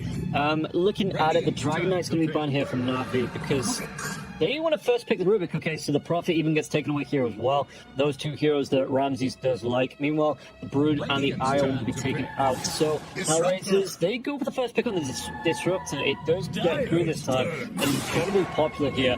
Seems to be doing quite well. They go back for the Enigma as well. Again, I'm not 100% about this hero, especially picking up in the first phase as well, when you have so many options now for Navi to come back and try and deal with it. Into Rubik as well. So, you already have a way of dealing with it. Yeah, Lincoln Sphere can be popular on some other heroes. It can be put on the Enigma, but it's definitely not the most optimal way to play the hero. And the Rubik, if you put him in the lane against the Enigma, which you could do, he lanes actually quite nicely. And Malady is a beast of a player, so he's a beast on a Rubik as well. Not sure why they went for it so early. It seems like Miero might not be feeling too good today to play anything else, and they might be afraid that if they had picked like a Beast Smasher or a Lycan, then there would be an Enchantress waiting for them. Yeah, and there it is. The Pango comes out straight away here from Navi just to try and once again deal with the Enigma and those black holes. Once the team fights start to come out, it might be a little bit harder this time with the Disruptor being on the field. You could try and get the Static Storm on top of the Pangolier, but Pango, if he's left a free reign, he might just be able to stop the Enigma in the tracks as the OD ban out once again. So, HellRaisers, how can they try and deal with this Pangolier in the game before it gets on top of the Enigma? Well, it depends. Overall, it's Pango until later stages of the game isn't a problem for the Enigma. So 10 seconds. if the game goes as well as it did for HellRaisers in the previous one, you're gonna be fine. You're not gonna have an issue with the Pango. So playing as Zeus against him again, I wouldn't mind it. You could go for a Puck. That's a Kiyotaka hero. If you think that's gonna help, considering that the roll-up doesn't purge anymore, you cannot use it that effectively against the Puck. So that's why you have to go for a BKB. So if they're dealing with him directly, Puck would probably be the best one. Okay, would go well with the Disruptor there as well as the Enigma. That Trinity Call sets it up for either the Static Storm or the Black Hole as well. Gives you the chance to catch up more heroes than you might do. So, yeah, pick, it might be the next pick here for Hell, or one of the next picks here for HellRaisers, but I don't know if Navi let it through because they did ban it in that second phase in the first game as well, I'm pretty sure. So, HellRaisers, it might not even be an option for them here. Yeah, they might get rid of it. You can see Navi's bans. They're literally targeting HellRaisers, and this is very big. I liked that they banned out both the Nature's Prophet and the DK, showing that they don't want to pick them as the first pick. But they don't want to allow HellRaisers to have either of them on their second pick. So, understandable, and for a good reason. HellRaisers have been beasts on those heroes. Even in the previous game, Navi might be thinking, if they are a bit pessimistic, guys, we didn't beat the Nature's Prophet, we lost to it, but they made a huge mistake that allowed us to come back. So, we saw how much it brings to the team, well, let's not let them have it. And I think it's the right approach. It's not like HellRaisers got anything too big. They did get a solo Disruptor, might be Antares playing it, and this team knows how to use it, and now it's the strongest in the meta. So we'll see if Navi actually made a mistake and how much this Disruptor is actually going to be able to do. Yeah, meanwhile, HellRaisers, they take away the Lycan, so that build and push potential would be effective. The Enchantress is still there, the puck gets banned out.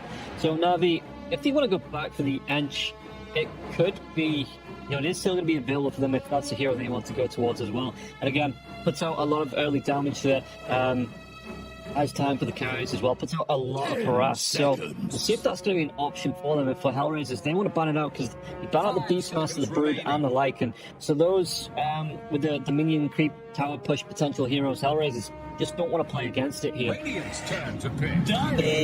There is no Dragon Knight, and now there's no other two offlane pushers, and you have the one that is left, the Enigma. So right off the bat, you have an advantage in that one in taking over the enemy jungle and playing and controlling more of the map. If you manage to keep your tower alive and the Enigma, at some point you're going to be taking the enemies down for sure.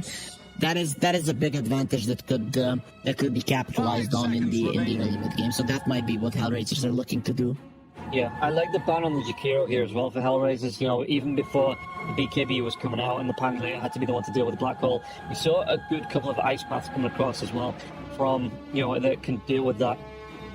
And yeah, Enigma attack, he's coming through once again. So the blast off, you know, there is a good setup from both the Disruptor and Enigma. Taki's did quite well in that early game as well, getting some blast off kills. And again, just being able to use the mines, the sticky bombs to come through and keep the heroes low, keep them in that kill potential range. So Na'Vi, let's see how they want to play into this on this. I assume it's going to be another off-lane Enigma Taki's combo. Yeah, that's gonna be the case. So they will go for the Enchantress. I think that puts Malady on the Rubik. I doubt you're gonna go with two heroes. I mean, Enchantress can be annoying to the Enigma, taking one Eidolon, but you still have four other two to deal with, whereas the Rubik can be quite good against him. And HellRaiser as well, you can't ban all of his heroes. Storm Spirit is still gonna be in the pool, and I like that HellRaisers pick up their mid laner right now, because Ramses, he has a bigger hero pool, and he can adjust. Kiyotaka, we talked about it, his hero pool isn't that huge, so you better get something like now. If they picked Ramses' hero, you get rid of the Storm, you get rid of the Zeus, and Kiyotaka would have to play a new hero, I think. And you know that you're more than likely going to be playing up against the Pangolier in the mid lane anyway, so, you know, that opening for the mid lane pick for HellRaisers, it probably does make the most sense here, as you are waiting on the... You do have the final pick as well, so you can wait to see what the off lane is going to be here for Na'Vi. And decide what they want to play on Ramses. The Ursa coming out with the Enchantress. So the Ursa he's looking a lot more healthy in tournament 2 with the chase down potential. Though there is still some control coming out on the side of HellRaisers, but Ursa seems to be in the current form having a little bit of a better time. How do you think he does against HellRaisers' current lineup that do have so much control on their side? 5 seconds remaining. It's tough to say. You need to jump in and kill somebody. That is why you have the Enchantress to send the creeps or just posture aggressively so that you have vision, right? If the Ursa has vision and he jumps and can burst someone down, it's great.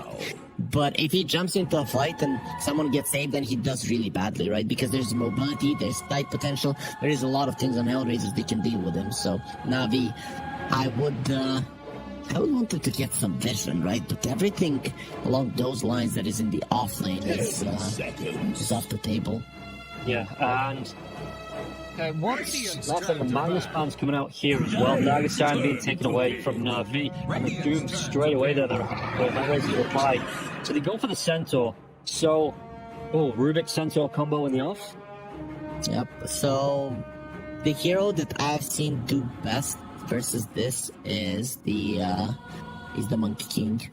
And I feel like that should be the pick that they go for. They don't have the greatest of setup for the Wukong's man, that fat frontline hero, but I would like to see it here, to be honest, because it's not...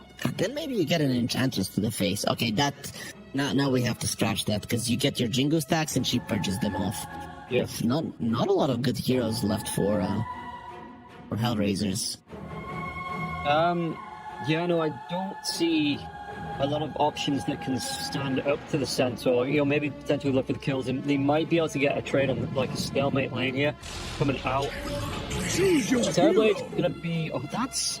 Actually, if the Terrorblade gets caught out, you know, there's a lot of damage that can come through from the Rubik and the Centaur. Don't know how much I like this pickup here from HellRaisers. It's not ideal. They just went with comfort. I think HellRaisers went with comfort, and it has worked for them so far, right? If there's one thing that this team, and it's Na'Vi out of all the other teams that pointed it out, is if there's one thing they have to work on, it is expanding their hero pool, right? Yeah. Miero, Kiyotaka, they need more heroes, and Ramses now it is shown them when they don't pick his hero first, but then he just goes for comfort, and this could be problematic. Na'Vi have heroes to deal with every single pick on the side of HellRaisers. Yeah, and I'm interested to see how these lanes are going to play out, because looking at it, like say, Terrorblades, if he gets caught out telekinesis with the Centaur coming through with the Stomp, the double edge being used as well, Ramses, the Terrorblade starts off with something like 640 health, something like that. The armor is the big advantage for the Terrorblade here, but not a lot of right clicks to come out in this offlane. And Na'Vi, they might just be able to get the chase down. Solo might offer some protection with the kinetic field and the glimpse, but more often than not, opposition, I am expecting him to go down in this lane. Yep, it's not gonna be easy. The thing is, though, with the Terrorblade, you can always be aggressive in the lane, and with that, keep the Centaur somewhat low, at least in the early levels. Yeah, but before we find out how game number 2 is going to go, we'll go from our sponsors over at EGB. Here it is, check it out.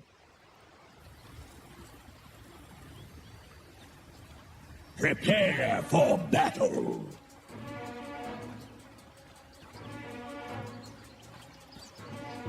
Huzzah!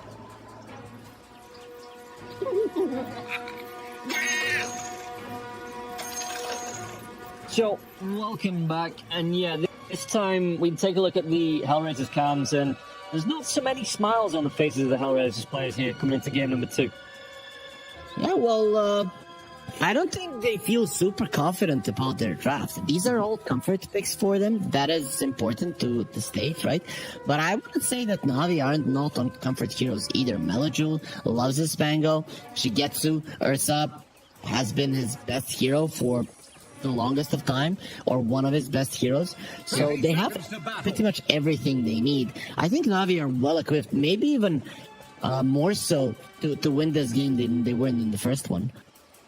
Yeah, and the odds, I mean, it's a little bit lower here for Navi, but they are still coming in as the underdogs according to EGB. So, HellRaisers, yeah, no, I think this game actually more favouring Navi than the first game, where the odds were a little bit more in favour of HellRaisers. So, we'll see. He's giving the clips right back onto Malik here, just trying to get those rune stats coming out. And now the Metamorphosis, it comes out so early. Malik comes in with a stomp though, onto Ramses, and Ramses, he's going to not have this, the Metamorphosis coming into the lane. Malik will take some harass, but the double the ring of protection here, got himself the tangos as well, should be able to get himself out of range. And that's where that glimpse, 4 seconds away, not in range to catch it anyway.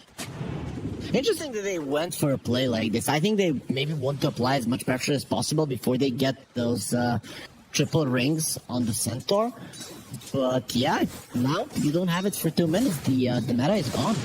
Yeah, and this is, again, as a melee hero fighting into this combo, Solo, he can try and use that glimpse, but in fact it might even cost Solo his life coming through. The Fade Bolt picked up, so it's really around level 2, level 3, where I expect this lane for Navi to pop off, and get dangerous. So at that point, Terrorblade should have the Metamorphosis back up, and it might not be as bad, but the stomps, again, every time that he comes into farm, them Maul can just sit in the creep wave and go for those stomps.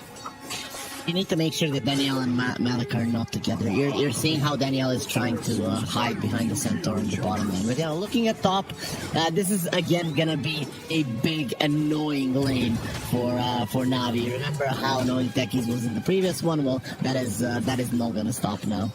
So I was about to flick to the top lane to see what was happening, and then we come back to this on the cam. Solo, he glimpsed Malik right back into Ramsey's face, and Malik's just like, yeah, all right, then I'll go for a stomp. I'll do the damage on it. I'll get some right clicks off. So, Solo, maybe a little bit shaken here coming into this game number 2 and not making the best of decisions already here. The glimpse right back onto Malik. So Malik, he's going to take a lot of harass, but again, should be able to get himself away. He's got a decent amount of regen, can hop the branch into the tangle if he wants to.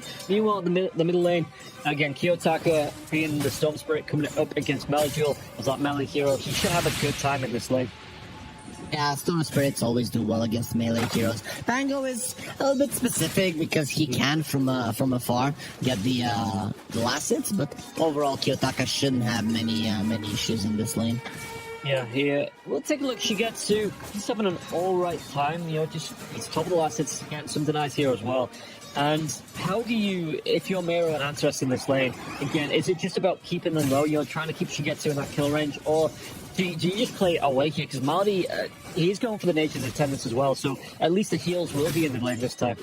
One of the main reasons why the Techies is so good against these carries that want to be aggressive is that he's so annoying, that he always keeps you low, that he never allows you to be full HP, and then you can never really commit. Though it's not like Dirsa can really commit onto the Enigma all that easy.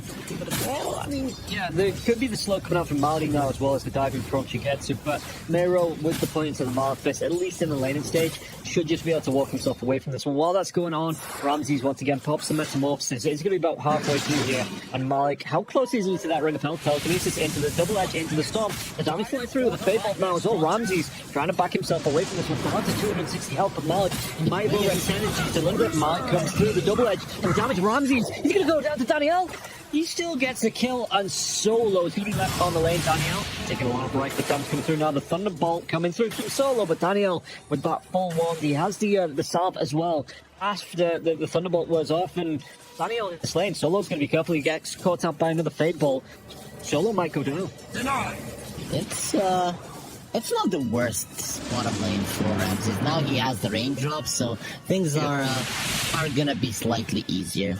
To be honest, I like HellRaisers the way that they played it. Super aggressive, make sure that the centaur doesn't have that many CS, and put up their blade. Well, he has won this lane. Stupendous! No. Okay. Well, we will keep an eye on it now as well to see what's going to come out on this lane. It's again, the telekinesis into the stomp. Ramses back down to 300 health here. Daniel could go down though so low. Can he break the vision? The illusion comes through from Ramses now as well, trying to micro the in. They are going to be able to get a kill. Yeah, Ramses picks this one up. So maybe, yeah, they've done enough here. Malik going to try and get harassing it onto Ramses, but damage coming through onto Malik. He does have that ring of health coming through now, so might be able to back himself away to the tower and regen up, but the damage coming through onto Malik. Malik was that glimpse as well. Doesn't actually have the mana for it. Zanzareth gets the kill onto Malik. 1,287 kills from the blast off for Antares. That's You think he likes this hero? No. I think he hates it, just like every sane person. Just kidding. Tekis is now a cool hero. The problem is that we all have PTSD from what he used to be. Yeah. I do prefer, as much as Slacks likes to rant about the change, that's just because you can't delay the game for 5 hours and be like a massive troll anymore. I prefer the techies the way it is, and anyone that says different, well, they probably don't actually remember how awful playing against the old techies was. I had a friend, he would always pick an anti-mage versus the techies, and he's like, I have 40-50% magic resistance. It does not help. He puts mines in your camp, and you still get blown up. Yeah. You remember the very old techies where the proximity mines, everything was invisible, and you just walked into it. You had the side shop still there. Daniel going to be chased down, and they do get the kill off the Rubik. So yeah, it looks like HellRaisers, they've weathered the very early storm in this one way. They'll start to take advantage of the pressure that they can put on it now. Yeah, it would just be going everywhere and exploding. That was it. And then you would get like a Magnus or Touch. Okay, they already killed the Rubik. They almost killed Malik as well. I really like how HellRaisers play this lane. So that decision to go for the meta right off the bat, it seems to have paid off. Yeah. You can just see that Kiyotaka has to be careful because the Enchantress, this Warpine Raider trying to chase him down, but Kiyotaka with just enough mana to get the ball line and gap away from this one. But it looks like overall, HellRaisers is playing very aggressive all across the map, just trying to, force Navi into some bad decisions, into some bad timings, and it looks like Antares, he might go down here on Malady. Is he going to be able to get the trade off? He does, and Mero claims that kill, and the aggression for now, it is working for HellRaisers.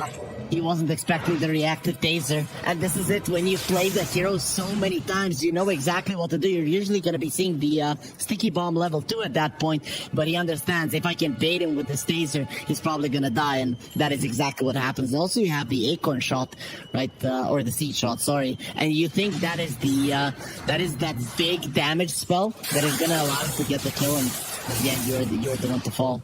Yeah, and 5-1 in the first 7 minutes here. HellRaisers looking pretty good. In fact, if they can get the combination with the techies and Kiyotaka in the main lane here as well, it will be able to stop Melgil from being able to escape. The blast off with the vortex coming through. It's like when we saw the Tiny, the Avatos into the blast off. It's a really nice combination just to buy the time with the silence, and then when the shard comes out as well, and the blast off gets that stun that it can apply. It is a deadly combo that can come out here from the side of HellRaisers. Overall, though, this is the real HellRaisers, right? When they crush their side lanes, this is where they were always dangerous. And when Kiyotaka would have time to farm, as the mid laner of the opposing team has to try and help the side lanes, given that they're going terribly. And I'm just surprised how well they shut down Malik. I mean, if you look at the difference between Ramses and Malik, it's huge. Yeah, the mid lane is keeping jumping now as well. Melgil has that double damage, but this is going to blast up coming over the top now. He was able to get the shield crash off before the connection comes through. Melgil, though, does he want to try and come in with the Rolling Thunder? The damage, it might be enough telekinesis to get the kill into Antares. No, Antares is away. Daniel moved him to the side like, Tango, you want to kill? Ha! You're not getting it. And Melodil, if he just did nothing there, Daniel, after using the telekinesis, that would have been a kill. But he moved the techies away. I think what the idea was, I'm gonna toss the techies onto the storm, and then you're gonna double swashbuckle them and get the both kills. Yeah. It does create space, because he doesn't go down and was able to get the bottle here for Melodil. It creates space for Mali to rotate in with his enchanted creep, do some damage, but the fortification did come out, so early on HellRaisers protecting these towers as well. Ooh, Daniel, does he go down this time? Solo, he's got that glimpse of Elven now as well. It looks like he's going to try and go for the courier here. Getting those D1s off, but Daniel, can he get himself away from this one? Sticky bomb slowing down. Daniel going to be pushing right back into Ramsey's waiting arms. It's actually with Kiyotaka that picks up the kill. Yep. It is smart to give that one to your mid laner. He's the one that is struggling the most, if we can call it that way. Even he's actually having a solid game, just not as good as the Terrorblade. And he's the one that is going to be creating space in the early mid game. So you want to get him as fat as possible. And he didn't put that many points in the static remnant, so he cannot go to the jungle immediately, or didn't want to, whatever. So you want to give him those kills. Yeah. Yeah, having to go back to base, so it's slowing down just a little bit, but yeah, with that kill, it's going to recover now. Oh, it's hot. Alex, the blast off comes through, and he's going to get himself on top of the Centaur. The glimpse back, it should get the kill. And yeah, Melodil cancels off that Rolling Thunder. As it was pretty much, even if the glimpse did come back and the Centaur was still alive, but we would have been finished off quite quickly. Melodil just decides about diving into 3 heroes. He probably could have killed the techies, but I think the most he wanted to do there is save the Centaur. That was the first thing he came for. The second he sees he can't do that, he decides it's just not worth it. Yeah, and you can see Solo very cheeky with these glimpses. Even if it's not got a massive amount of impact, speaking about impact, the jump comes through. Mali can get himself away from this one because Kiyotaka just needs one more anything and he could get the kill. And now the jump on those stones, he's in a little bit of trouble here. Kiyotaka, did he try to deny himself to rush? No. Oh, big brain plays, tries to get the ball line in over the wall, but didn't just have enough mana to do it. And now the chase down coming through. Can they do anything with this Stampede coming through? Interesting, gets low. The glimpse from Solo once again drives back on to the combo. Taking a lot of damage from him. He made a mistake. Miero. He black hole. He's going to use it now as well. Actually gets the trap onto the tomato as well. Mero, rotation from Ramsey. Shigetsu's going to get low, and Mero, he will be getting the kill. Ramsey, he gets the kill right back onto Shigetsu there. So anyways, what happened to Kiyotaki is that he calculated perfectly, but he put the power treads on agility in the panic, and then he didn't get off over the rush pit.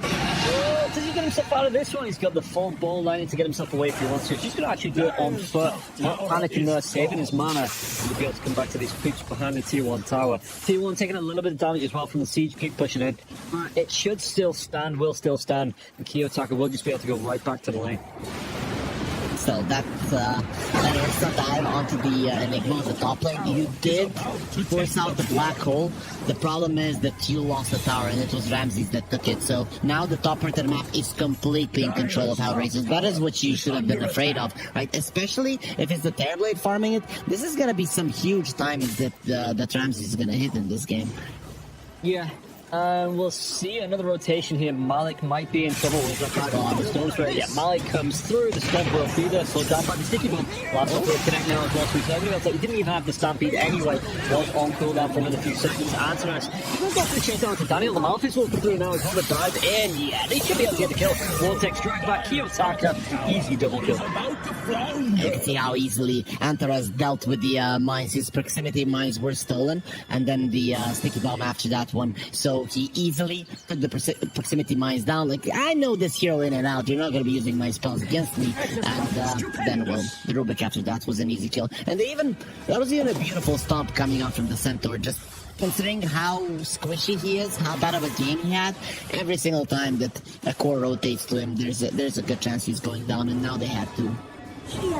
Oh, Malady, this was not the best calculated move here. The Vortex drag back into the mine. You're going to waste all the time on that Stampede. Malady, one more jump in from Kiyotaka. Should be able to get the kill. There it is. One more right click. Mero actually picks the kill. So take it away from Kiyotaka. Just making sure you get that kill secure. You know, no matter who gets it here. What killed him? Yeah. Take a look at that summary. It was And I thought Mike the last more damage to take him down.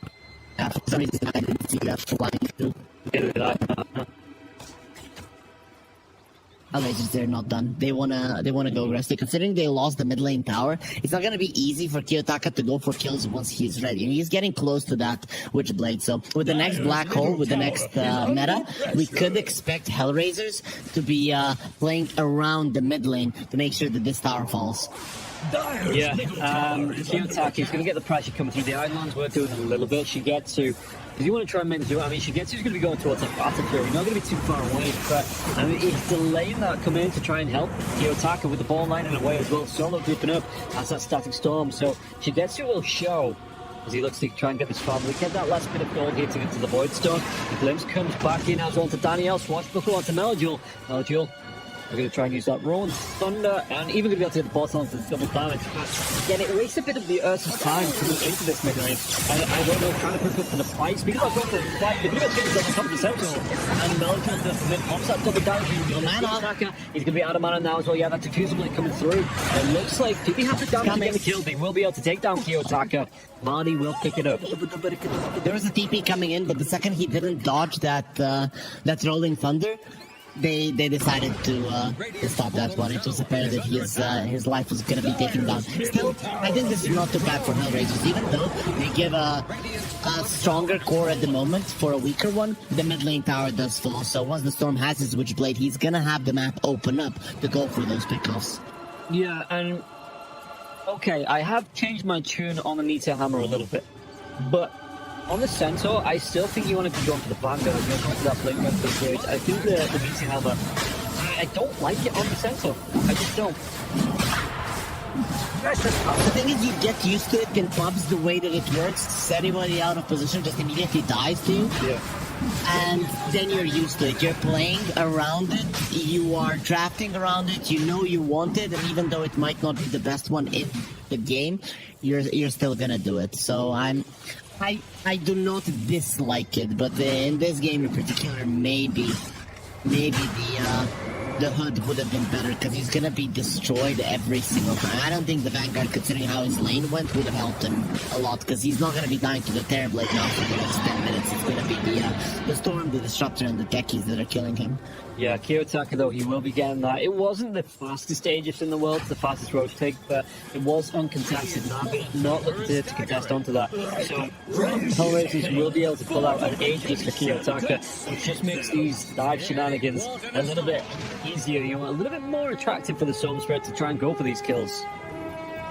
Look at Navi, how they're preparing with the proximity mines. They're hoping that someone is gonna come there, and he's just gonna telekinesis everybody into this bomb here. But yeah, HellRaisers, they really have no reason to play aggressively on the mid lane. If someone from Navi goes to their side, they'll happily kill him, but no reason to go super aggressive, because when it comes to the later portions of the game, the Terrorblade is uncontested. He's gonna crush everybody. You had this chance in the laning phase to shut him down, you didn't, and now it's on Navi to make moves. Yeah, we talked about the drafts being a little bit more favourable, and I talked about the draft being a little bit more favourable for Navi, but these comfort picks like you were talking about seem to be paying off here for HellRaisers. You know, they're getting everything they want out of this. In fact, they might even be able to get another kill worse than Static Storm. They don't need the kill chains. So Stampede's going to be used to it in the back line, though. The change targets Kiyotaka. Aegis will be popped. Now he sets it up, and it looks like Kiyotaka, he might be controlled with the Roller Thunder coming in now as well. That Stampede, he did close the gap, and they were able to get the kill. They're only once or twice onto the Stone Threat, and now it comes back solo. Going to have his own weapons used against him, and Navi get a good couple of kills out of that. He actually missed the hoof stomp onto the Storm, and he still died after that one. So Malika got a little bit too excited, like, we got it. The thing is that the Storm cannot go for the Ball Lightning, even if you're not using the turn rate. The charge up for you to start going forward is a little bit too big for you to get out of the Pango chains then. Yeah, and now you see, I mean, Ramses, he's top of the net worth, but Shigetsu, with this Battle Fury, will start to catch up now, going towards straight onto that PKB for Shigetsu. Yeah. Still, even if the Terrorblade is this beast later on. If Navi are getting the right jump, if they get on top of someone and blow him up, which is not impossible, super fast with the Ursa, that could be the starts of a fight they could win. And Navi have shown in the previous game that they can understand how to fight with their lineup. I don't think this game is gonna be any different, especially when Shigetsu is playing his best hero. Yeah, and we'll see how much of a menace Maljo's going to be into that late game here as well. Pangolin wants to go straight into that BKB here as well. Smoke coming out from the side of Navi. So maybe trying to bait in here, Kiyotaka. Does he want to go for it? Let's do the centaur. So we need to have it this time. Will come out. Connects onto the screen. Mate, Stormfront just moves down. The chase onto Ramses now as well. Stampede. Feels like slow Ramses. He has to pop the BKB. But this is going to be a BKB to try and run himself away. Nothing to cancel the TP out now, though. And we do pick up 2 on the side of Navi. Forcing out a defensive BKB from Ramses as well. That was you said it yourself, a great bait mate there for the side of Navi to get that fight and force out so many little things from the side of HellRaisers. That is what HellRaisers have to be afraid in this game. You have the Terrorblade to send the illusions. You do not have to commit your heroes next to towers when the enemies have perfect vision. If Navi have perfect vision with this kind of lineup, they are killing you. Yeah, okay, Mark, I thought Astros was in the middle of that meeting having out as well, but the blast tech comes through. There is some shot as well for that stun, so we do get a kill into Thunder coming through, and now Ramses doesn't have that BKB. He's going to go down. And now the Beast bonus again, solo dragged right back into the fight. And Navi, well, did he take this tier 2 tower, or are they even going to be looking for more kills here? No, you do not go for the tower with their lineup. You just don't do it. You spread the map if you're Navi, and you wait for opportunities like that. If the lanes are pushed in, HellRaisers are again going to be offering their heroes first. They're going to be jumping on them. That bottom move, it really did cost so much for HellRaisers, because if the Terrorblade has a BKB there, he gets the Sunder off, he turns it around, and it's actually an easy fight for HellRaisers, but because of what happened on the bottom lane, not only the Storm dying, but the BKB being forced out, it just gives such a good opening for Navi. Yeah, and Navi, we've seen from these past 2 games, they've been great at refighting after they see these BKBs coming out. Like you say, that Ramses, if he has that in the fight, potentially survives, potentially turns that fight around, but with how this is going, Kiyotaka's trying to get a jump onto Shigetsu. Maybe just trying to put the fear of God into him. There was no one else close, so Kiyotaka just trying to create space, it looks like, on this bottom lane. You're trying to force up TPs. If HellRaisers TP to the bottom lane, that is a place they don't want to be at. And they're just gonna smoke out of it. Then you can prepare for it. Either dodge them or wait for them as they're establishing themselves on the top part of the map again. Of course, the bait didn't work out, so HellRaisers, they did not panic. Yeah, and Navi keeping the heads here. We'll see. Actually, did they get themselves onto the top lane? Black Hole's going to come through. Give a kill to Melville here. Great quick from HellRaisers just to take this hero down.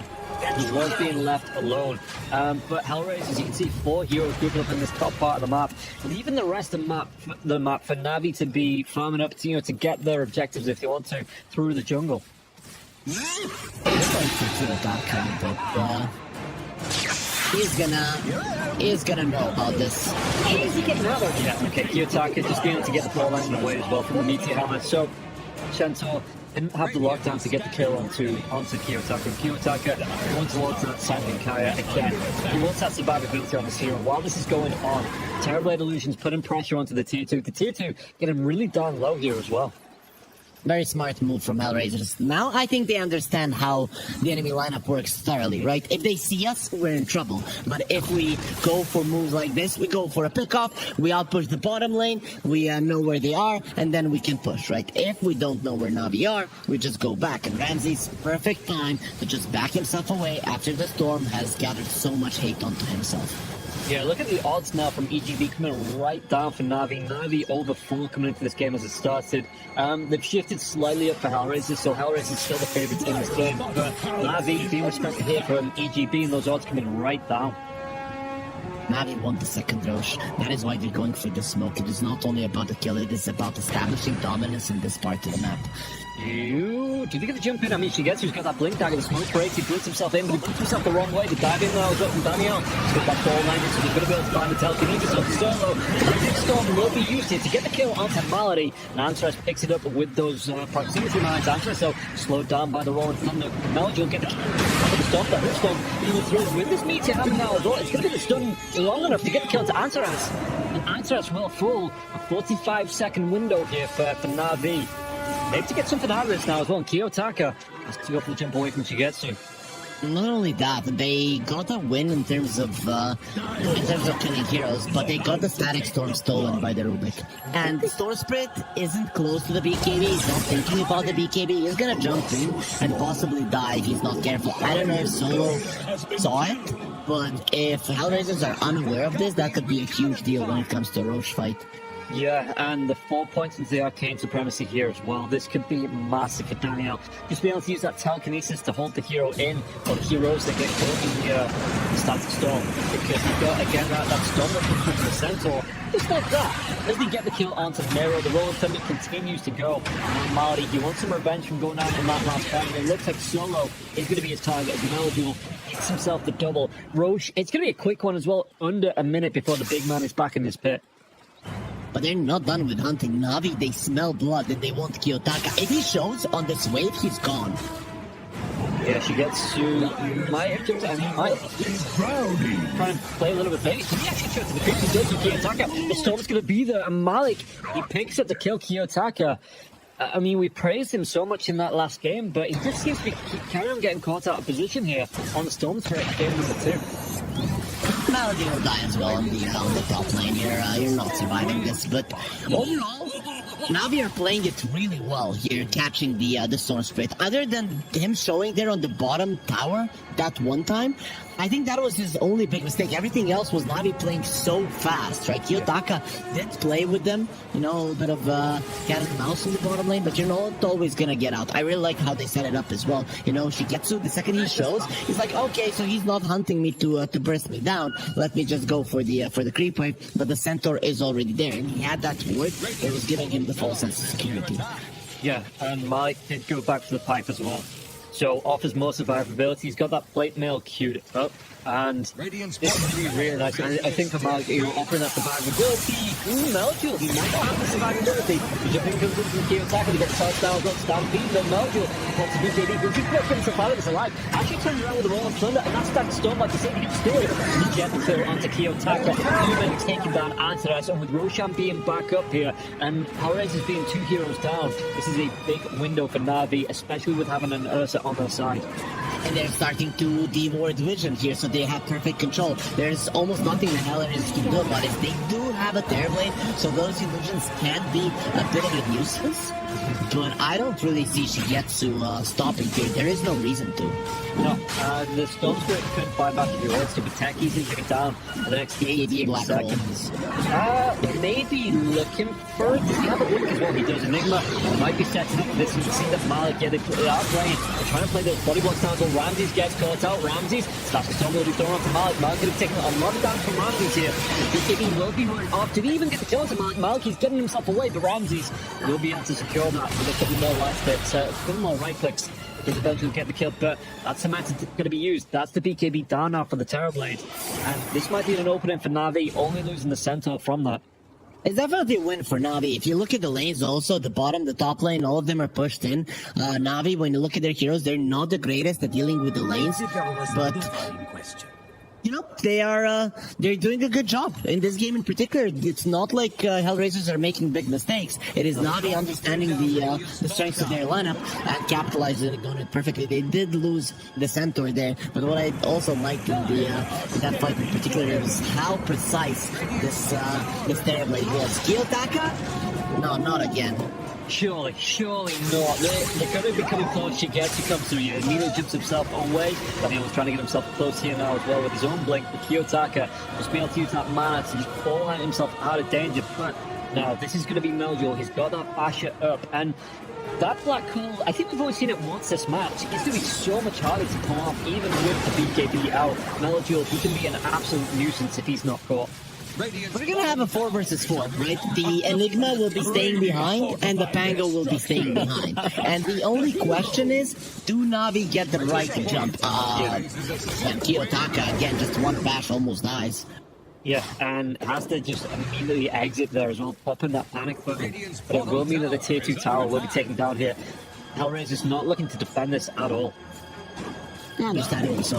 You can't do much there. HellRaisers are gonna get a tower of their own, most likely in the top lane. The problem is that the HellRaisers lineup is much better at taking those tier 2s, pushing out the waves, considering they have a Terrorblade. So this right now is definitely a big win for Navi, because their lineup should not be well equipped for doing what they're just doing right now, and they just have the strength. They're more powerful than their enemies at the moment. Yeah, there's going to be the smoke rotation. I mean, you have to watch out for mines. The mines will be blowing up here, revealing. Shigetsu, he takes that haste. He wants to go for the chase down anyway. Does he actually get the jump onto Solo or Miro? Miro just getting that blink away. And it looks like it is going to be full retreat. The tactical retreat coming through. Maliki gets the vision onto Solo. The blinking was stolen. The mines that were stolen from Danielle. And that's just a blow up onto Solo. Radiant's top tower. This is looking really good for Navi. They're controlling the map completely. HellRaisers, they're gonna have to rely on Ramses to carry this one. And he's going for the good items. The butterfly is definitely an item that changes everything, because Ursa just won't be able to stand his ground against the Terrorblade.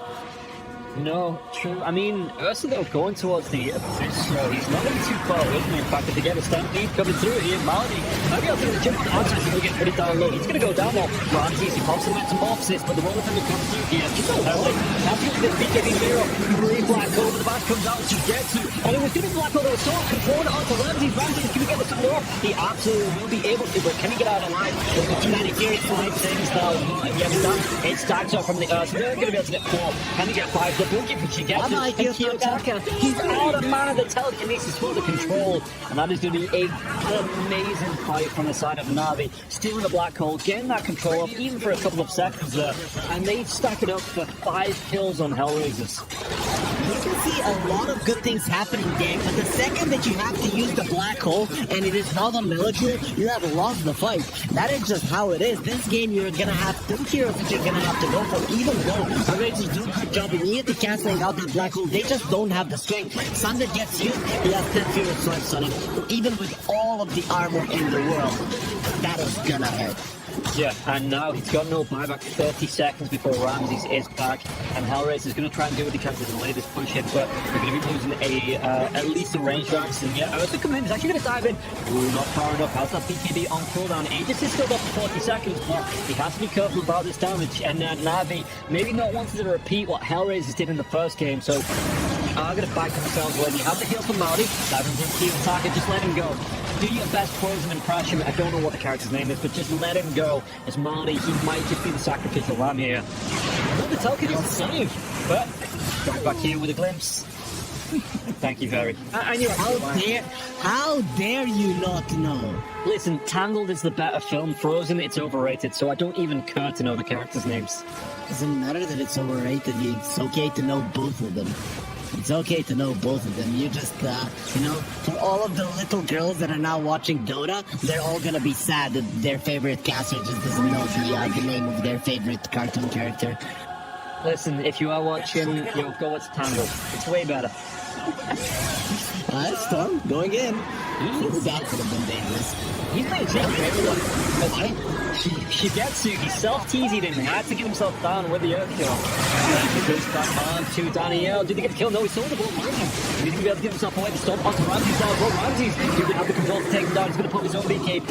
And that Aegis has one up from Ursa. And now, the Sunder, he comes out a little bit early. They still get the kill onto Solo. Kiyotaka trying to do the kill. Ramses, he happens to get the kill to Shigetsu will fall. Melody gets thrown now as well. The swashbuckle. It's not going to thrown. No, the Emperor became the kill for Ramses. And he can get that chase down. It's fortune now as well. Right back to blast off. Yeah, Navi. They're being cleaned up. Daniel, get out with your life. Where's that blink target? So it's going to be there in 3 seconds. It's not. It's going to refresh on the cooldown. Gets close. And it's able to be the count to Malady.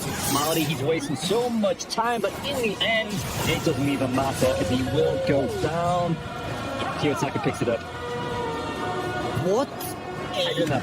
Goal by HellRaisers. I am impressed of what they did. They don't have the meta, they don't have the black hole. They go in meta, of course, it did come off cooldown. But the way that they baited Navi into that one, into a 4 versus 5 fight where Navi, they cannot go for the jump that they want to. This is just showing that Navi's lineup, if they're not getting that initial jump and they don't get on top of a hero and just crush him, that their lineup does not work. So they have to be finding those. And the second that Yersa, is caught in a position where he cannot escape, he has to run in and fight, get kited. That is when you have won the fight. In HellRaisers, they just set it up perfectly. And guess who set it up? It was Kiyotaka going in, out, in, out, in, out. Navi, they're not sure if they can escape. And then after the glimpse comes out, Navi, they start going all in. That was a 5-man wipe. Enchantress was dead, but she did come back to life, TP'd in, and still went down again. Yeah, I do like the early Sunder coming out from Ramses there onto the Ursa as well. Just every little bit of damage you can get off, and Ursa with that enrage, it doesn't matter when that Sunder comes out. So just being able to stack it up, and then he, like you say, he was trapped in. He was being forced to engage on Ramses with it was a Chrysalis at the time. Just being able to right click him down, doing a hell of a lot of damage, and we'll see, if HellRaisers, if they're going to be able to do anything from this, because it was a fight on their side of the map, so it doesn't open up too many objectives here for them, but it's still a great fight, swings that net worth closer back into their favor, and it just shows that Navi, they aren't invincible in this game. They got way too many big items. Aghanim on the Storm Spirit, the Lincoln Sphere on the Enigma, and the Daedalus on the Terrorblade. So, if you black hole the Pango, the Terrorblade will rip him apart, and that is one way to win a fight. The Rubik cannot steal your black hole, and there's nothing else, right? Also, Terrorblade dealing so much damage, he can run in and he can smack down the Ursa, forcing the Enrage immediately. She gets to, he's not going to be this frontliner that just stand his ground, and then if the Centaur finds the good engagement, he blows someone up, because he's really going to be taking some huge damage from the Terrorblade. Yeah, the Ursa is going to be going towards a Daedalus of his own. He's going to be about 400 gold away from completing that if they want to go towards that. Melchior was at Abyssal Blade now as well. In fact, he's going to be going back towards the Octarine before the Abyssal, which I think he did that in the last game as well. Yep. He wants to be able to use the Swashbuckle more regularly, so even if he makes a mistake and uses it a little bit earlier, that he can still cancel the black hole. Yeah, it's going to be a big wraparound here from Navi. The smoke comes out from HellRaisers here as well. Malik, he's the furthest one from the rest of his team. Trying to do what he can to put the pressure on, but with the creep skipping coming out from the Terrorblade and these illusions, this mid lane will continue to push in, even being a lane of racks down here. On the side of HellRaisers, it will still be going in their favor. This is something that HellRaisers want to do for the entirety of the game, but when the timing came for them to split push with the Terrorblade illusions, at that point Navi started getting a huge amount of kills, and it was stopped in its tracks. So HellRaisers finally getting to do what their lineup was built to, push out the waves without any commit, and make sure that Navi cannot find the right fights. Yeah, I do like that the Centaur is going for this Albus. Even if Ramses is able to get off that Sunder, it does stop him from being able to do so much damage, and we'll see. I mean, the Centaur, he wants to be right in front of anyway, so Malady, there's going to be a really big takes back into the stack, so only catch 3, he won't to, but there's going to be a really good black hole now, what she gets to getting to the enemies, he absolutely cannot, try to do that before he just go down. The BKB should be there as well, but eventually he will go down, and Ramses takes it back kill. The buybacks from absolutely everybody here on the side of the RV, and he actually gets killed to Ramses now, he's having to round. And it's going to be the Sunder coming through with the nature attempts, trying to get these kills off. They get the matchup onto Ramses now as well. Ramses is going to get low, but do they get the kill here? It's going to be a little small to protect Shigetsu, as they do get the kill onto Ramses, but Ramses still has that buyback. He wants to go right back into this. Antares trying to get himself away from this one. He doesn't like coming through for a moment. And Antares, he will eventually go down here. But he forced out, what was that, 3-4 buybacks from the side of Navi. HellRaisers, that was a great fight for them. That was 4 buybacks, but HellRaisers, they did use 2 as well. And considering the Roche will go the way of Navi, I'm not sure that you're too happy with it, or will it? This is why HellRaisers are buying heroes. They're gonna match the buybacks, just not to allow Navi to get rid of it. But that means that the gold lead will not increase. And, that was a fight close. A close fight, but the problem is Ramses did not buy back. He doesn't really have it. And Shigetsu did. So if a next fight goes this way, as this one started, Navi are gonna lose. Yeah, the big thing that there's no black hole. The jump in now from Kiyotaka. Gonna be the Static Storm as well. The one thing that comes through, they have the control of Kiyotaka for now. Most stuff comes out, Kiyotaka just gonna be retreating from it. Solo gonna be slowed down. And the jump from Shigetsu, he will take down Solo. Solo, that's his, I'm pretty sure that's his buyback though. Not gonna be able for 66 seconds. So yeah, with the Roche being up and no black hole, Na'Vi, they want to get themselves into this pit. And even though those buybacks were forced out here, Na'Vi, they're gonna be able to take the advantage against this HellRaisers side, taking up with Roche. And she gets to with the Aegis, even though he's pulled back, you know, that second life could be really important. This makes it worth it for Na'Vi. All of those buybacks are now worth it. They're the ones in control. 30-30 in terms of kills. The gold lead, nowhere to be found. It's dead even. But Na'Vi, with the Aegis, they are the ones controlling the reins of this game, especially because they have that mid lane Rax. So they should be happy this moment. But this is the moment where you need to not overextend. Get the tier 2, get all of the other towers, play around your vision, and force HellRaisers into a mistake. Constantly pressure them into the base and force them to come out where you'll be ready. This is what you need to do if you're Na'Vi. Yeah, the Witch Pain being picked up as well. Just see what he just going through. Yeah, main road, did he get jump in? Shigetsu getting out of Aegis, has his own BKB as well. They're going to back as well. You might have been way too far forward, pops that stampede so the rest of the team can get away. And Ramses, that was his BKB being used here. Now, I don't know if they want to try and re-engage, but without getting the pick off, or at least the Aegis on Shigetsu, that's still not awful for Na'Vi. Yes, they do lose the Centaur, but there was a big commitment there from HellRaisers to try and get that fight and win it. They went a little bit too far. You could have used Shigetsu, and if you see that HellRaisers are defending it with a meta, you pull out. Reset. So that Centaur dying, it does give an opening to HellRaisers. But now Solo's going to go down once again. The damage telekinesis, he was actually brought closer to, they might actually not get this one, as they think the countermality was there, and the telekinesis, maybe a bit of a mistake, the black hole to get control, and that was the BKB for now as well. Have that damage, he should be able to take down Shigetsu. Not going to be able to get himself away from this one. At least Hanley gets himself out of the way. But yeah, a bit of a mistake there. The telekinesis came out from the Rubik and it dragged Solo closer to Marty, so he wasn't able to get that quick kill and then get himself out. And yeah, HellRaisers, that was a really good fight for them. And all of a sudden, with all these buybacks being used, I mean, it's 100 seconds without an Ursa. Ramses, he's just be able to march up this mid lane. They rushed. One thing they needed to not do was rush, and they did. Yeah. I mean, it's fair. HellRaisers, they gave them the victory in the previous one, so now they're going to give it back to them. They go for every square, play game number 3. But yeah, it's very weird that they stayed there with 4 heroes against the Storm Spirit. We went back to the base, and then he can just go for these games any way he likes. He has an Aghanim Scepter on the site, and you can see how Solo, before he dies, he places an ulti at the middle of everything, and Storm just pulls everyone in. Yeah, and he's done that 2 or 3 times. You know, the synergy coming out from the side of HellRaisers with that, you can say the Static Storm, the Aghanim was dragged back on the Vortex with the Storm. It really is paying off. Now, Ramses, they can carry on going here because there is going to be 4 heroes up to the side of now fairly soon. And they have some momentum in their favour here. So is it going to be another lane of racks that HellRaisers want to take on the top lane?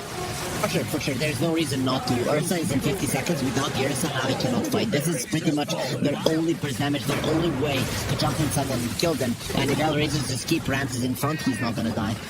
Yeah, and look at this push. He's got the Sunder back up now. There's his BKB. And like you say, Navi or Marty to be coming in, but there was the Solo and around on the sidelines. Marty though, he's going to be doing some damage. He lives through Solo as well.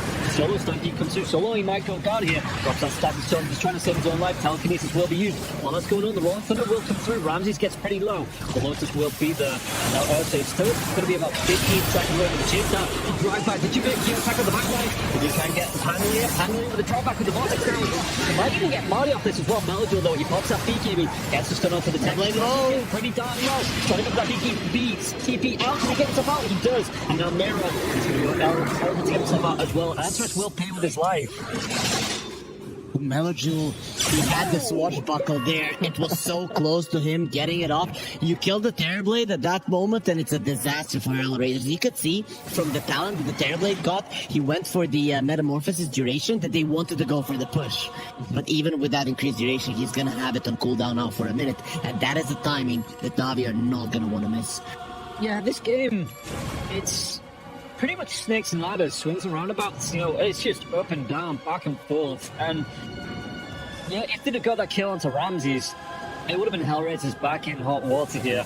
And we'll see what they can do. I mean, it's only Arteris down on the side of HellRaisers, so it looks like Na'Vi maybe just trying to slow it down. And again, they have lost a second set of racks, so maybe not trying to get too aggressive on the side of Na'Vi. As you can see that Kiyotaka maybe just taking a break, you know, going for a see him there on the counters, but he might just having a mental break here on the Storm Spirit.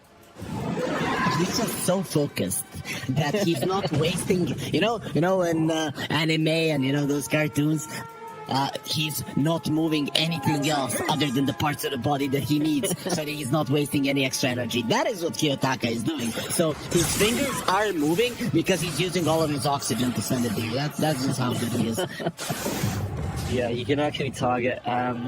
But we see the difference coming out between the two heroes. It's going to be Mojo some of the net worth lead here, though. The Hex coming out from the Storm Spirit is playing a lot more utility in the second game with this act with the Hex, and it is really paying off for the side of HellRaisers. I don't know what the hell that was. If his hero wasn't moving, I'd be like, is he breathing? What the hell is happening?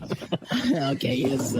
Though he did make no, still, is it? It's not a picture. He's blinking. I saw him blink. It's just beautiful, the focus that he's exerting. I'm liking Navi now, though. They did take the tier 2. That was a smart choice. Do not rush it. It doesn't matter that the enemies are missing one hero. Take the last Arrow Tower. Prepare for the next Roche. Currently, it's about farming your buybacks, getting to that point where even if you lose a fight, you're not out of the game. Yeah, you can see that Kiyotaka with the gem, you know, he's trying to scout out, trying to find any Tinkerwoods on these cliffs. They're already spotting through, but there isn't going to be anywhere. I think if there was Kiyotaka here, he would have already been dead. So scanning for enemy. We'll see what he's trying to do on these backlines. Maybe just trying to skip this wave with the remnants come through into the lane. But Kiyotaka for now, just playing, he has to be really careful because he might, watch that, it's going to be a little bit short. He's going to have the flying vision with the remnants as well. Kiyotaka's on Belgium, he's going to get bashed, Storm comes out now as well. No way. Every single time we said he's baiting, he just died so easily. They even gave a gem. That's not something you want to do. The rest of HellRaisers were smoking, they were going towards that one, but yeah, you stay there for too long, at some point you can get found. Yeah, and just being punished there. HellRaisers, that's a really, I mean, he does have the buyback, but it's just one of those kills that you don't really need to give up like that. We're seeing that our observer is not happy. He's like, what the hell? What the hell did he do? HellRaisers. No, these kind of plays, they usually worked out for them because they would outplay their opponents. But Navi, they came in a different light today. They are not getting outplayed whatsoever. Every little inch that you give them, they're gonna take it, and maybe even more than that. Yeah, Rush is going to be at least 20 seconds away here with the Storm Speed down for the next 40 as well. He does have that buyback. And we'll see what Malady's actually just going to use a chance to take one of these Terrorblade illusions. Force this lane on the bottom lane right back out. And also, one thing, the center won't be needing to use the aggressive stampede if he wants to get the instant stun, because he's going for the arcane blink. Of course, he's going to need a little bit more gold to have both that and buyback. But, you know, at some point it will come out. He's preparing for that moment for sure. And once he gets level 25, and that now definitely close with him being almost level 24, it is gonna change the flow of the game for sure. It's gonna be even easier for Navi to go for that initial jump and burst on a hero. Yeah, and he's going to have the statics cap as well, so it's just that status resistance that comes in, because he doesn't want to be the first one jumping in, as, sorry to get to, it's going to be the long build down here. And speaking about that, let's jump on the Sovereign now, look at the kill we do. Daniel's going to go up there, cleans that one up, Shigetsu, maybe walking away, the cool guys don't look at kills, just leaving Solo a little bit earlier than he needed to. He doesn't need to buy back, for sure. Because Roche is not going to be spawning just yet, but HellRaisers don't necessarily know this. And they have no vision around the pit, so... yes, you take a risk, and if they do, they're just going to find out they're extremely lucky. Yeah, the double catapult wave on the bottom lane, though, does take down that tier 2, so even when they lose a hero, you know, HellRaisers, even without making the effort to get something out of this. But like you say, it is going to be... maybe HellRaisers, not sure when that Roche Empire comes out. I mean, it's going to be up in 5 seconds anyway. but we'll see. If we're going to try and force this time, we need to do the damage. We have the touchdown.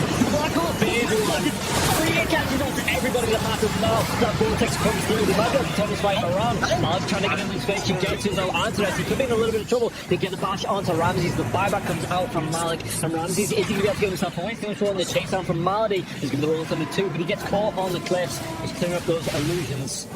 The buybacks come through from both sides here.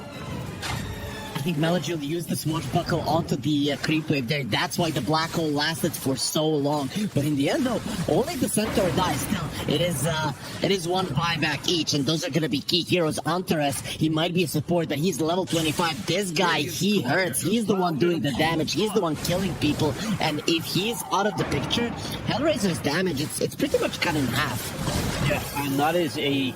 You know, the black hole is down for the next 69 seconds, Roche up in 37, and there's no refresher. It's not close to the Enigma just yet here. He's got the gold. I think he's rushing towards it. Yeah, he's being given the farm in this lane here by the Terrorblade as well, with these Eidolons pushing in. Mero, he needs to get towards that refresher, because if Roshan, 23 seconds away, and in fact, Navi, they might just be pulled to the bottom side of the map here, because HellRaisers, they want to be putting pressure onto that final tier 3, a final set of racks. The activation delay on proximity mines when he takes the talent and touches is 0.2 seconds. So you have absolutely no chances unless the Ursa is clicking A on the ground with the overpower to do anything about it. Speaking of which, Ursa, who didn't touch upon his level 25, 9 overpower charges are a big thing. And Solo being dead in the other part of the map is a big thing as well.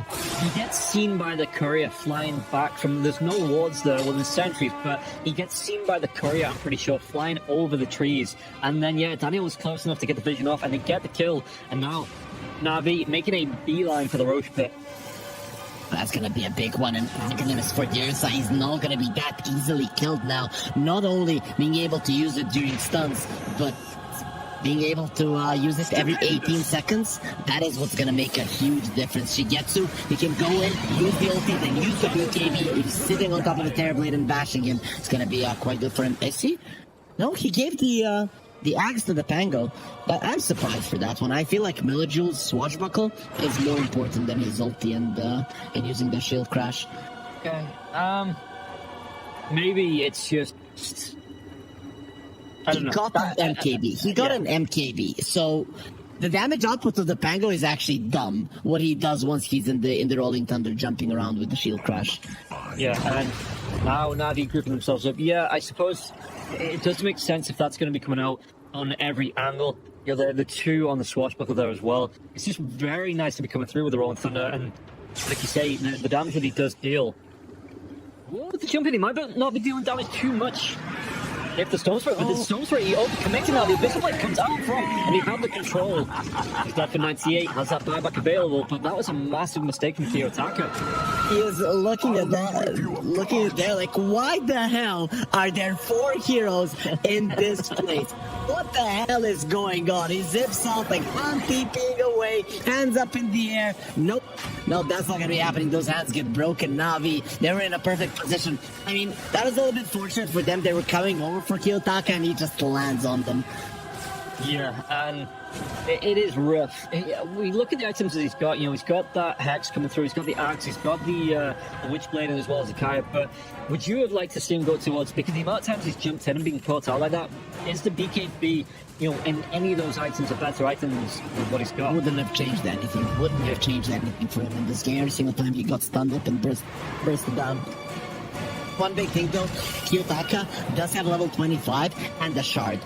So those overload attacks will bounce, and if they're on the template and the solutions, well, that's going to be a lot of damage. Shigetsu, they've even got a Wraith Pack coming in here up against Ramses. The stats of Storm will be used to get to. Use that Enrage, Marcy's going to be in now as well. His illusions from Ramses were pushing out this top lane, so there's a bit of momentum here. It looks like they're going to be losing that tier 3 tower on the bottom lane. Mero, because you want to try and come in onto this. He has that refreshing now as well. So Navi, they've got to be careful about the Black Hole, but they're going to stop onto Ramses. Another BKB, anything fresh. Yeah, Static Stone comes out now as well. Antares, he needs to get himself away from this Mero, the left down to get the kill. He's going to get down to 24. He doesn't have any buyback. He's 200 gold away from it, and now Na'Vi, they know that this top lane, it might be pushing in, so she gets to, still has that Aegis Church, she's just trying to back himself away from this one. And do they want to try and go back in Chili? They don't. Chili, they just take the victory for the tier 3, the kill onto the Enigma. No, she gets eaten by Shigetsu, as that Aegis still now as well, they're going to jump in, back lines, let's go for it. He doesn't have that talent that drops the remnants at level 25, like you say. Look at the overload now, while this is going on though, Na'Vi, they're going to be losing their base. They need to come back and defend this. Kiyotaka with the TP away there, right under Meljul's nose. Meljul, he's the one that backs up, goes for that TP. Again, a double catchment wave, doing damage to Navi's base. So they need to respect this and back themselves away. Yeah, their tier 4 isn't going to be taking all that much damage, but it is a decent amount, showing that if HellRaisers win a fight heavily, they can definitely go for the throne, but Navi are the ones that are ahead. They have finally gotten all of the ideas of what they need to do, how they need to commit. Okay, Malik is again in a bit of a more aggressive position, but the thing is, he has so much HP at even the end. Yeah, the jump in is going to come through now. The Kinetic comes through. Can he take that? She gets to the wall. Look at the damage. Oh, the black hole comes through. He's going to drop the 3. Probably do even more. Mike, if you want to try and run himself away, he doesn't have that mana here. So overhand power, but listen, Shigetsu has given himself away to his one. Meljul comes in with the raw throw as well. That swashbuckle damage coming through from the shield crash, and Meljul should just be able to get the TP away. It's time for his teammates to be able to retreat here as well. And again, they lost that the bottom lane of Raxia on the side of HellRaisers. Tier 3 going close to being down. And Na'Vi, they lose the Centaur. He's going to be dead. What is that? Does he have a buyback? A minute and 43 away from this one. So it is a window for HellRaisers to try and make something happen. But really, again, if they leave that base, it is in danger of being pushed in by this bottom lane. How many times are Navi going to make the same mistake? I'm like, oh, they learned, they know that they shouldn't commit with all their heroes, and they just stand all of them together. You're up against the Storm, a static Storm as well, and this techies, if you're close to each other, we saw how much damage he did there, the most damage out of everybody. Antares destroyed them. So I'm very much surprised that Navi again went for a play like that and just gave away their lead. Yeah, and like you say, standing that Centaur, when he's looking to get that hoof stomp in, or looking to get the Heaven Tower out, and he's just standing there right-clicking the tower. He did try and get himself away a little bit, but once he's shown on the map, it does take away a major threat from the side of Navi, because he jump in and get the kill here. And the Centaur, he goes down 311 and 30. God, he's got 30 assists. But it's still a great jump from HellRaisers there. Not going to be able to put too much pressure on it, doesn't seem so. By the time HellRaisers do regroup to maybe take a fight, look to take something and make something happen, the Centaur should be back alive. Navi, they have to respect this AoE potential of HellRaisers. If you're close to each other, it will rip you apart. We saw that the Terrorblade did the most damage in the game in general, but he is single targets, right? When it comes to AoE, it is gonna be Antares, it is gonna be Kiyotaka, and their damage is not to be underestimated. Your supports, they die easily, and then anyone who is left at like half HP, Ramses is just gonna destroy them. We'll see what they can do. I mean, it's cool. The fight's been going on so long. Roshan is going to be back up in at least 2 minutes here. But yeah, HellRaisers, they are starting to group up again. They have the refresher on the Enigma. Going towards the bound this clear of wall on the Enigma. And it looks like this is going to be the top lane is where they want to push in. If they go for a jump, again, the techies minds, like you say, it's what, a 0.2 second arming time? Yep. Yeah, that's a lot of damage to come through. They can just continue throwing these out in the fights as well. They're going for a smoke. If their smoke breaks here, they know where Kiyotaka is. Kiyotaka, Malik, he tries to jump onto the back lines. Kiyotaka, though, has to fly in vision. Is he going to be spotted out this time? No. In this he gets popped by Daniel, so the Hex is going to be one off straight away here. And Kiyotaka going for that retreat. Just fast up. Meljul coming through. Rolling thunder. Are here. Oh, the stop summon actually didn't catch on to anybody from that turn. He didn't work out until Tangley. He gets deleted. Flyback if he wants to come in. And this black hole catching up to everybody. They're going to be able to listen to Navi. There is a stone comes through here. It doesn't matter. The damage has already been done. Malik goes down. That's a flyback once again if he wants to. Malik going to be chased down. The old Scepter. Coming through in front of the Stormcrafter here for the tornado of the earth. They clean up onto 3. They have 4 or 5 heroes alive on the side of HellRaisers and Navi, but with only the Pango as well as the Ursa. I don't know how they defend the space. they're gonna have their centaur there. Oh, that was so close. If Kiyotaka gets caught, it's a problem. Also, I mean, not that it would have changed anything there. It was towards the end of the black hole anyways, but Melodrill again didn't dash the Enigma. So I think he's gonna be quite mad about it. I just hope that he's not talking about it at all times, but sometimes you can get caught up in it. And he would say, if I was bashing, it would have been different. It can affect both you and your teammates. Let's get the Rolling Thunder in. The Stun now onto the Terrorblade, trying to buy some time, but the Rolling Thunder will be down. And it's only the melee racks that stands between Navi and Megas with, again, 3 heroes against 5 here. HellRaisers, they're going to be pushing their advantage. You can see that even Kiyotaka, even if he's not there, he's just trying to do it. Can he even get himself towards the Arcane Rune as well? So we'll see. Navi, they will be on left. It would be brilliant if he defends this, but I just do not see it happening. Malik is going to get a move already. Pops a pipe, trying to get himself around the Centaur. And the Stampede now is on the glimpse coming back onto Shigetsu. So far away. The drive back with the Vortex. Malik's going to go down. But so will Melody, and so will the Ancient here for Navi. Even going to be able to get the jump onto Ursa. And Ursa, thanks about through the duty is going to be called. And that's going to be 1-1. Both teams in this hour though have the chances to take the game, and the HellRaisers, they just want that little bit further to close it out.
И там еще один был.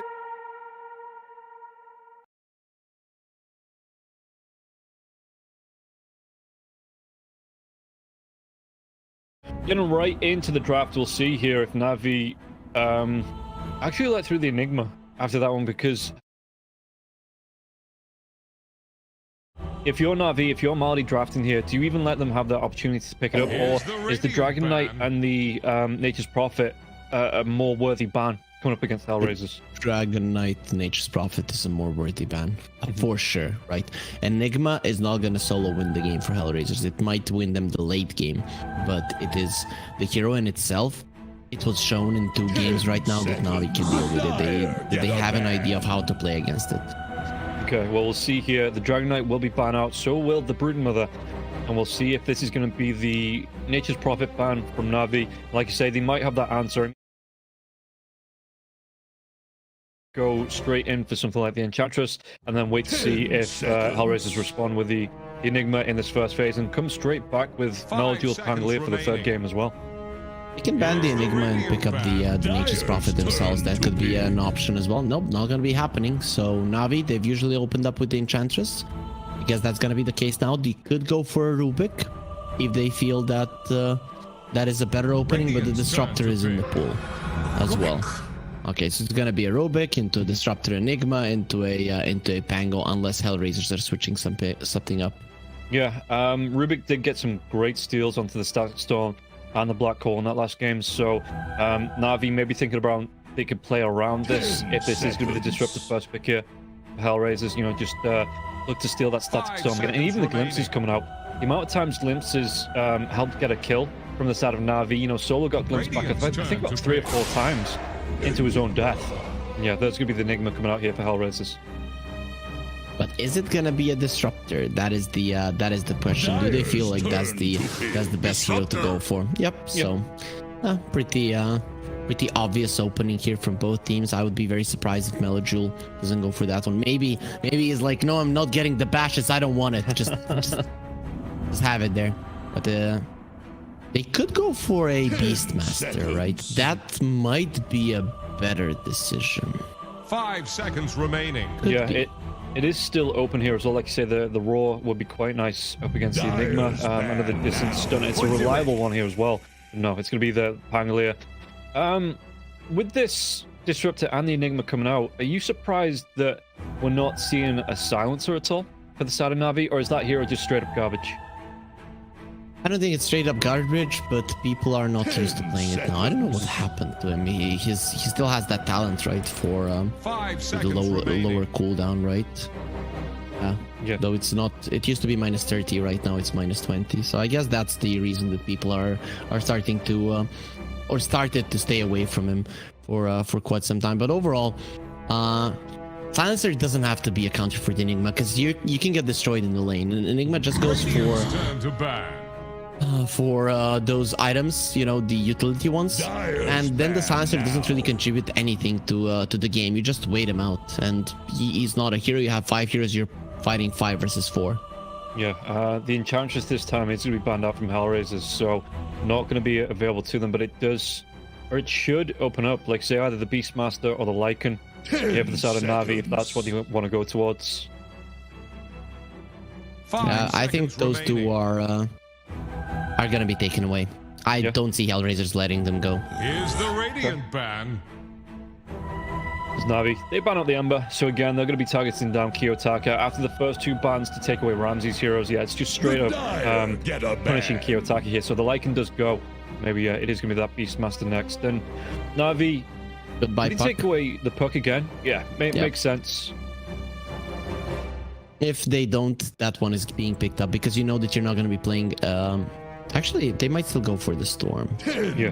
But the thing is, if you're Navi, you don't want to guess. You want to know which one you're playing 5 against. seconds remaining. Yeah. The Storm, like we saw in that last game, can still kind of go for the more expensive Dream Core with that Vortex in once he gets that Aghanim Scepter. But the Perk Cabinet from level 6, I think, is a little bit more of a threat here for Navi. So they just don't want to play against it, and they just straight ban it out. Now the Beastmaster, and then Navi, it's going to be tough for them to to get their heroes in. Seconds. Not gonna be happy about it. Also, one big thing is this time around, HellRaisers, they have the second pick, and we're seeing the same draft with Na'Vi not being able to get the Enchantress. So I'm saying that HellRaisers, they're getting a big advantage in this draft. If Na'Vi don't find a really good response to the third pick of HellRaisers are gonna be ahead in the draft. Yeah, yeah, this is kind of where the advantage flips on its head from that first pick. Obviously, you know, like you say, 2 picks come out from Na'Vi, and then instantly HellRaisers can respond with the final pick on both phases. So let's see here what HellRaisers want to be picking up. They do ban out that Beastmaster. It is gone. It is straight out of there. So no. Again, you think it's going to be the Antares Techies again? Yeah, yeah, it makes sense. The amount of damages he did in that last game, and the amount of just havoc he caused, I wouldn't be surprised. Really no reason not to get it. I mean, he has played it now 2 games in a row, and has shown how it's done, especially in the previous one. So I'm, unless he's bored, I don't see a reason not to get it. Do Techies pickers actually ever get bored of that hero, though? I don't think it's in their ability for that to happen. I wouldn't know. I don't play the Techies, right? So I don't know, but maybe not. Maybe you're actually right. You might have a point there. Oh, no, it's gonna be the Tiny.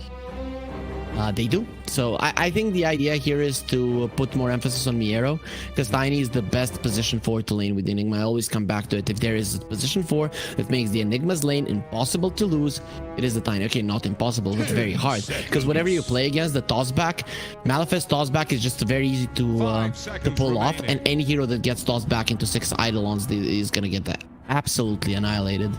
Yeah, we'll see here what Na'Vi want to respond with as well. Again, it can't be that Enchantress, so it can't be the exact same draft here for Na'Vi, because that has already been banned out. Is there anything that you like? Because I assume this is going to be the Rubik in the off lane again, unless you do want to shift it. Shakiro is in. Yeah, true. In the pool. True, and that was great in the first game of dealing with the Enigma early on, before he had that BKB with the black holes. You know, even the threat of the Ice Path, it stopped Enigma throwing some of those black holes as well. I think you go Jakiro Ursa. That could be a good way to go. But then, are you afraid of the Tiny? That could be an issue, right? For Jakiro as well, he doesn't have as bad of a turn rate as he used to, but it's still not easy. You can get very easily outmaneuvered by the Tiny. He's faster than you. He can get around you, toss you back, and then you have nowhere to go. Yeah, so Na'Vi really taking the time over this next pick. Say I wouldn't mind that Jakiro. So if they, we'll see. The Ursa, they might go for something different. You know, it could be, but then it means that, I mean, again, HellRaisers, they're going to have these final picks in both phases. So would they, do you think, go back for again for that comfort pick, the Storm and the Terrorblade here for HellRaisers? Is that looking okay for them, or do you want them to switch it up a bit? HellRaisers are most likely going to get the Storm on the 4th pick. Are they going to get the Terrorblade again? That one I do not know, but the Storm Spirit does seem like the one that Kiyotaka would want to play. Okay, so Na'Vi, they want to go straight back for the Alchemist and revealing it early on as well. Okay, the ability to invade the jungle for HellRaisers is quite solid. Yeah. But the question is, are they gonna find a Midas hero for Ramses to play? Because that seems to be the way that HellRaisers want to deal with the Alchemist. 5 seconds remaining. What is left? I say left as if they've all been banned out, but looking at the heroes, you know, what would you expect to be that Midas builder coming through? Like maybe a Faceless Void or something? Maybe a Slark. Yeah. Does look pretty decent here, right? Especially Jakiro, Rubik, Pango, Alchemist. Slark is a beast. But the question is, do you feel confident picking it now? If you pick it now, you need to ban out the Centaur. And I'm thinking, what else? 5 seconds remaining. And maybe like a Tide Hunter. They're gonna go for the Kiyotaka Invoker, so they don't go for the Storm Spirit. I would have been okay with the Storm here. I mean, other than the Rubik lift up, everything else is kind of hard to connect. Yeah. Jakiro is gonna be the hero as well for Na'Vi, so it's gonna be Alt Jakiro safe lane, I assume. The Invoker up against the Pangolier, you know, how does that lane actually do? Because the Invoker has a decent amount of regen built in if he goes for the Quas, which, you know, most Invokers do. I've not seen a Wex Exort build in a long time. I can't even remember the last time I could even make an example of that. But, you know, the Pango being that close range hero, even with the Swashbuckle Invoker, is he going to be able to take advantage of this in the lane? Not by a lot. The Pango will farm. You cannot stop him from farming. So it is gonna be them trading farm with Kiyotaka, trying to get the mana of the Pango away. If he misses a couple of those EMPs, tornadoes, then the Pango might even come out ahead in the lane. But in the end, it is a 50-50 matchup that comes down to last hits. Okay, and so what's left then? We've got an offlaner for Na'Vi. And the carry here for HellRaisers. And again, HellRaisers are going to be able to respond to whatever Na'Vi pick up for this offlane. The Magnus being banned out. Do you let that Centaur through again if you're HellRaisers? They show that they could deal with it, so I don't see why not. Maybe now when they see the Terrorblade ban, maybe the Terrorblade really they do rank it quite highly because of the high physical damage output against the Centaur. But they didn't care about it in the previous game. They dealt with it. This game, Na'Vi, they don't have that jump in burst type lineup. Centaur is not as strong as, okay, that's a weird one, but Centaur is not as strong as it was in the previous game. Okay. Just look as well. I'd like, from your suggestion from the last game, I'd like the Monkey King here for HellRaisers. I think there's a lot of teamfight control coming out from the side of HellRaisers, depending on what this last pick from Na'Vi is going to be. 5 seconds remaining. But the amount of control with Static Storms with a kinetic field, you know, you got locked down with the Black Hole, Tiny the Avatos coming through, Invoker, with just everything in his kit. I think it really would enable the Monkey King in this lane here for HellRaisers. I still think Slark is the best one. Yeah. Unless Na'Vi pick up a Centaur, because every single time I saw Centaur versus a Slark, it didn't go well. But Rubik, Pango, Jakiro, Alchemist, all of these spells can be easily removed by the Slark. They all fly towards him quite slowly, and Slark likes playing against the Alchemist. Though, problem might be that you don't... If you start falling behind with the Slark in this kind of a lineup, you're gone, you're toast. But I think that's why it depends really on what Na'Vi are gonna pick. Okay. HellRaisers coming through all of this reserve time here to think about this final plan. It is to be the Centaur. Okay, so they don't want to be laning up against that again with him. Terrorblade already been banned out. You know, not super confident playing into the Rubik Centaur lane. So they are going to take that one out of the draft here. Na'Vi have got themselves about 30 seconds. Not even going to use it here. It's just going to be straight into the Mars. Ooh, I don't know about that one. With the control coming out from HellRaisers. So what do I know? What is left here? Ursa? Slark now I do not like because Mars does a lot of damage as well. So Ursa isn't too bad. Excuse me, bro. Or would you want? I feel like the Ursa is the best one. Bloodseeker. Choose your Okay, hero. wasn't expecting that one. So HellRaisers just want to go. To me, that seems like an all-out fight. You know, using the coming through as technically the better team in this matchup. You know, they just want to be going full aggression. To me, this seems. We want to crush the side lanes. Yeah. And considering that the Pango cannot push, Kiyotaka is going to be capitalizing on it, coming in with the Urn, coming in with the Meteor Hammer, and getting even more kills, right? So it's all about making sure that the side lanes have been won, and then you can choose. Either we're going to rotate towards the mid lane with the Disruptor and the Tiny, or we're going to rotate from the mid lane to wherever Kiyotaka wants to go. So I think that's the approach here from HellRaisers, to completely obliterate Na'Vi.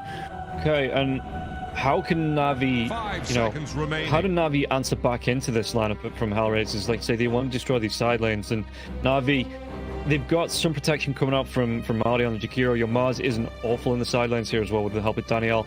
It's a great setup, the telekinesis into the spear. So how can Na'Vi respond into this from HellRaisers? So first thing is make sure that Antares doesn't get the fast blink, and then it is protect your side lane towers. The mid lane tower isn't going to be that important if the Tiny doesn't have a blink. So very careful and methodical approach to the laning phase. Think about it now, talk about it now between your laning partners. You need to make sure that the side lanes don't go heavily into HellRaisers' favor, because if they do, this game could very easily spiral out of control. Okay, and we'll see how this is going to go in the third and final game. Between the two lineups, I still think I prefer HellRaisers here. I think they can, start these fights before the Alchemist, even if it is going to be this Radiance build for the Alchemist again. I think they can start putting the pressure onto Navi's side of the map before he's even ready to start fighting. Yeah, I do feel that way as well. And HellRaisers, they're looking like this is a draft that they are the team that could execute it to utter perfection. Yeah. Before we find out how this third and final is going to go, we're going to take a quick break and a word from our sponsors over at EG. Check it out. We got pretty good chemistry. Prepare to make way. Who made you It's pronounced Admiral.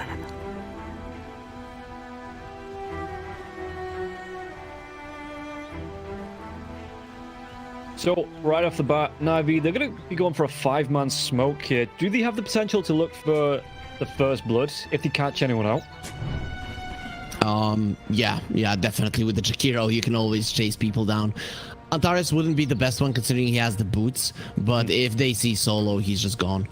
Well, Smoke's going to break close to Antares now as well. The dual breath does actually connect onto him. It's going to be slowing him down, but like you say, he's still pretty fast with those boots, so they get a ward down in the jungle as well. But do they commit even further onto this? He might just stick the Mars here, keep him camping, look to try and steal this room.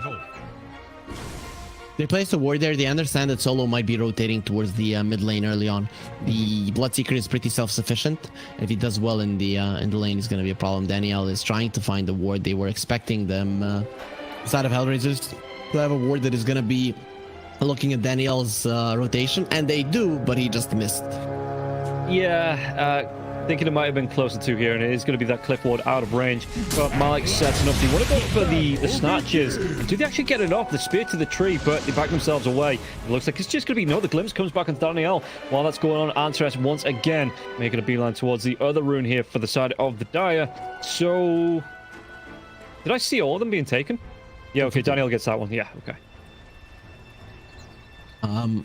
No surprise there, really. Navi just attempted to get the bonus one. No one really took any significant amount of damage, so the laning phase will start off even, as expected. As we take a look at the odds, again, it comes down just a little bit more for the side of Navi, but HellRaisers, for EGB's perspective, still the clear favorites in game number 3 to take this one. So EGB giving HellRaisers just above 1.2 on the odds, and yeah, Navi comes down a little bit more, but HellRaisers still the favorites in game number 3. Interesting thing is that Kiyotaka is playing an Exorcine Walker, so we're not going to be seeing a Meteor Hammer. I think the idea with this one is to make sure that the top lane, the one that we were looking at right now, that HellRaisers do get a lot of kills there. Does he still, because he's got that hand, well, he's got the Glove of Hate skewed up. I can't say it's going to be the Hand of Midas just yet, but if you're building it onto this, you've still been building it to Spirit Vessel to try and go to Shigetsu, or what is it, No, he's not building that one. He is maybe gonna go for like drums into a Midas. That is the ones that, like the build that we usually see on Invoker, or maybe just go straight up into a Midas. Yeah. Well, he's gonna have the wand coming out on the courier. Top lane as well. Mero, he's going to be looking all right here. As Antares tries to come forward, though, the dual breath coming out from Marty. Marty using all of his mana. And these Eidolons will be ticked down here by the Jakiro with the Liquid Fire as well. So Mero maybe not having the impact with these Eidolons as he'd like to have, because the Jakiro is going to be quite good at cleaning these up. With the Acid Spray there as well, yeah, they don't really get the opportunity to get too much off these Eidolons once they push out from underneath the tower. Not too bad, though, considering that he missed those two last CS. Yeah. The lane is going okay for me, Arrow, and it is going to be Navi that are going to be on their toes constantly, considering that Antares has already gotten the toss. Well, wasn't expecting that here as Daniel goes down the bottom lane. Probably the drag back into the Blood Right. The mana being used here by the Bloodseeker, so good setup onto the Rubik, and when we take a look at the damage, it was enough to get the kill here. Ramsey's solo having a good time already in this bottom lane, picking up the first blood. People still are not used to the glimpse. I actually cannot believe it. This hero is overused every single game. We see him in pubs, in competitive games, and people are still so easily dying to it. So I'm looking forward to when they're gonna get used to the level 1 glimpse. Yeah, Toss comes out onto the Alchemist here in the top lane as well. Antares, he's looking for the high 5, but Bud, you already thrown him away, so he's not going to come in for a high 5 there. Well, in the end, the politeness does come through. Shigetsu going to offer that back. It was just looking at Solo here as well. He got cheeky. You know, there was a Caribbean park to the secret shop. Just gets himself in and then gets a glimpse away from Daniel as well when he gets aggressive. So Solo, he's looking a bit more... I mean, in that last game, he looked pretty good, but it was a bit of a shaky start. Looking a little bit more reliable here in game number 3. I mean, this time around, he does have a Bloodseeker, you know. Terrorblade, him and the Terrorblade did play pretty aggressively in the previous one, but with the Seeker, it's even easier to be protected. And how does the glimpse work with the Rupture? It depends. If you travel over 1300 range, yeah, the damage isn't dealt, but if you travel anything beneath that, the damage is done. Okay, so as long as it's not max glimpse back range on the with the disruptor, it should be able to do some damage with that. Okay. I mean, with the glimpse, sometimes you can take people back 2,000, 3,000 range, right? So it's not maxed out, right? But just any lower amount of the glimpse will do damage, and quite a lot of it. You know, if you move someone 1,000 units, that's a big chunk of damage. Yeah. Okay. And Kiyotaka in the mid lane up against Meljul. I mean, Meljul, you said about it, he's not really slowing down. You can't stop him from farming, especially if you're not using the EMPs for Kiyotaka to try and take away his mana. So Pango with the bottle here as well. He's going to be able to get these swashbuckles off.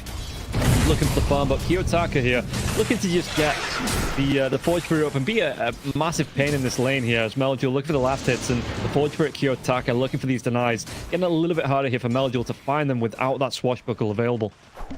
During that time, the bottom lane, Solo and Ramses, they get low. Navi did a really good play, lift into a spear back into a tower, but Seeker has a little bit too much in terms of armor at the start of the game to die 2 tower shots. Top lane though, the Sunstrike, it comes through. They might be able to get the kill into Malady. Malady has to use that Furry Fire. Is he going to be able to keep him alive? As like you were talking about in the draft, that toss back into the Malefice, Avalanche to keep him locked down, and then the Eidolons do the damage. And Jakiro, there's just no way out of that for him. Even with Sunstrike stacking up there, that extra damage for the Invoker was able to get the kill into Jakiro. Yeah, you cannot survive that one. I think the main reason they're going for this Exort Invoker is that ability to crush the top lane even more. Like, if they don't have the Sunstrike there, the Jakiro survives, and then this chase from HellRaisers doesn't go too well. But because they have that Sunstrike, well, it's easy to land the kill.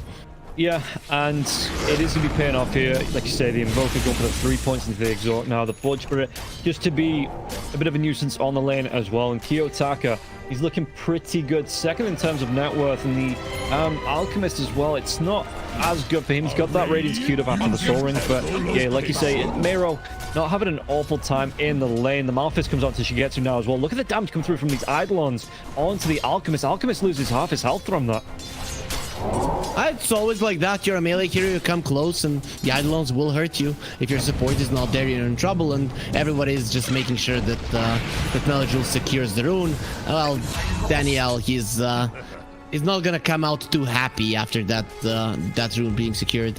No, and after all of that, Pangolier still doesn't move himself down towards it. He's going in towards the top. Oh, I know. I've got a map book. That's why I thought it was still in the river. I do as well. Luckily, our viewers don't there. Yeah, Malady, he's going to go down. Mero picks it up with the Eidolons once again. Shigetsu now. Level 5. Meljul, though, with the rotation in, gets the kill onto Mero. Toss comes out into the Sunstrike. Shigetsu, though, to be able to move himself away with the phase boots. So the Sunstrike doesn't connect. He might even be able to get the chase down onto Antares. He doesn't have the mana just yet from that unstable concoction, but has that Soul Ring if he wants to pop it. Maybe look for the kill onto Antares, but he does pop it. He gets so low as Ramses. He gets the kill onto Malik in the bottom lane. So Ramses going to be quite happy with how that's going. Antares is having a really good series today, and he's looking for Shigetsu. Oh, Shigetsu nearly walks himself into the Sunstrike. Antares, though, in this Acid Spray, the Dual Breath comes out once again. The toss up, but Shigetsu will be able to get the kill there onto the Tiny.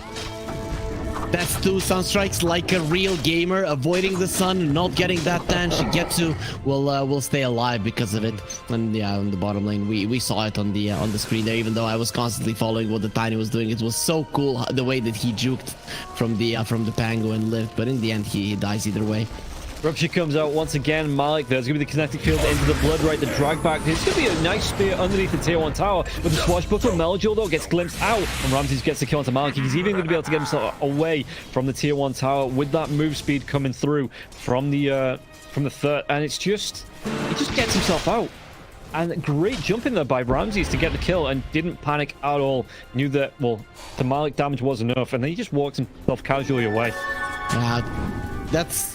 That's a nice play from the Mars, you know, standing your ground. But the thing is, the Sunstrike is coming. So if you don't want to move and then be a glimpse back and take the double damage from the Rupture, you need to stand your ground. But then Solo, he finds a better way to use the glimpse, sends Meljul away, and with Meljul not being there, his buddy does survive. If Meljul did finish off that TP or stay in the bottom lane for a longer period of time, very low chances Ramses gets out alive. Antras, he was hesitant to walk up the high ground there. Both Shigetsu and Marty were waiting for him to walk right up into them. He's not going to be under any pressure now. He's got those regen boots coming out as well. Going towards the blink. What's on the courier here for him? They're just coming. Oh, it's the windlace. Yeah, okay. I thought it was just going back, but actually he's just afraid that the courier will die. So he's rotating to the mid lane. They want to make sure that Kiyotaka applies enough pressure into this tower. Yeah, with the Forge Spirit coming out here as well, you know, he's going to be able to stack up that extra damage. He's got those drums that you were talking about. And then potentially looking back into... Do you still think he goes for the Hand of Midas here on Kiyotaka? I would assume so. You go Midas, BKB. That's usually what I see on the Invoker, and then you get a Hex later on. Okay, Shigetsu in the top lane, still trying to find the farm with the acid spray. Antares rotating in though. If he gets the jump on Shigetsu's got that chemical rage. He really needs the regen, but still the damage stacks up. Antares, is anybody going to get in the edge yet? Mero comes through. There's Malphite now as well. The stable concoction will be channeled, will be thrown out early. Shigetsu just backs himself away from this. Meanwhile on the bottom lane, if we're going to get a kill onto Solo now, the static storm does come through, and Ramses, he's had to... Does he actually still chase into this? Because Malik's pretty darn low. He might push in, but with the protection of Danielle, it looks like... Yeah, he's just going to back himself away for now, Ramses. Rolling Thunder onto Kiyotaka, though. Kiyotaka, and he leaves from this. He's got that cold snap if he needs it. Kiyotaka going to try and run himself with it. Fade Ball comes through, but the telekinesis is dragged back now as well. Can he get himself out? The Black Hole, it connects now as well. The Ice Path, it will stop that. The Sunstrike is not going to connect onto Meljul, but Antares, he's waiting in the river. Gets the kill onto Meljul. Might even be able to chase onto Malik too. Right back into the waiting arms of Mero, and Kiyotaka claims that kill. They just keep on coming. Like, what the hell is happening? The Invoker is low. Let's kill him. Mech, okay, doesn't matter. They use the Black Hole. We can get out. Nope, Panther is in a good position. That was all very well done from both sides, but HellRaisers just bring a little bit more in terms of numbers, while Mars, his ability to rotate with the Meteor Hammer isn't really that high. And the second that he saw that the fight was on HellRaisers' high ground, it just enabled them to be the ones with more heroes there. Yeah, in fact, Shigetsu, does he get what's out here? The static storms are going to be about 15 seconds away. Huntress, he wants that high five, such a polite dude as the, you know, Shigetsu will connect with this. The Ice Path connects onto the Tiny, though. It looks like it's going to give the space for Shigetsu to back himself away. Has that gold for the Sacred Relic there as well. So Solo Antares, they do carry on stalking out the Alchemist, but don't potentially have the ability to get the kill here. I forgot about the Witchblade completely, so the Invoker doesn't want to get the Midas, he wants the Witchblade into a BKB. There's going to be a lot of damage that Kiyotaka will be doing. The Invoker with an Exort now, it's played a lot differently than it used to be, to stay in the jungle and farm. I thought he was going to go for that one, considering he has the Seeker, but Seeker usually has this downtime when he needs to be farming the BKB, so Kiyotaka wants to be active during that period of the game.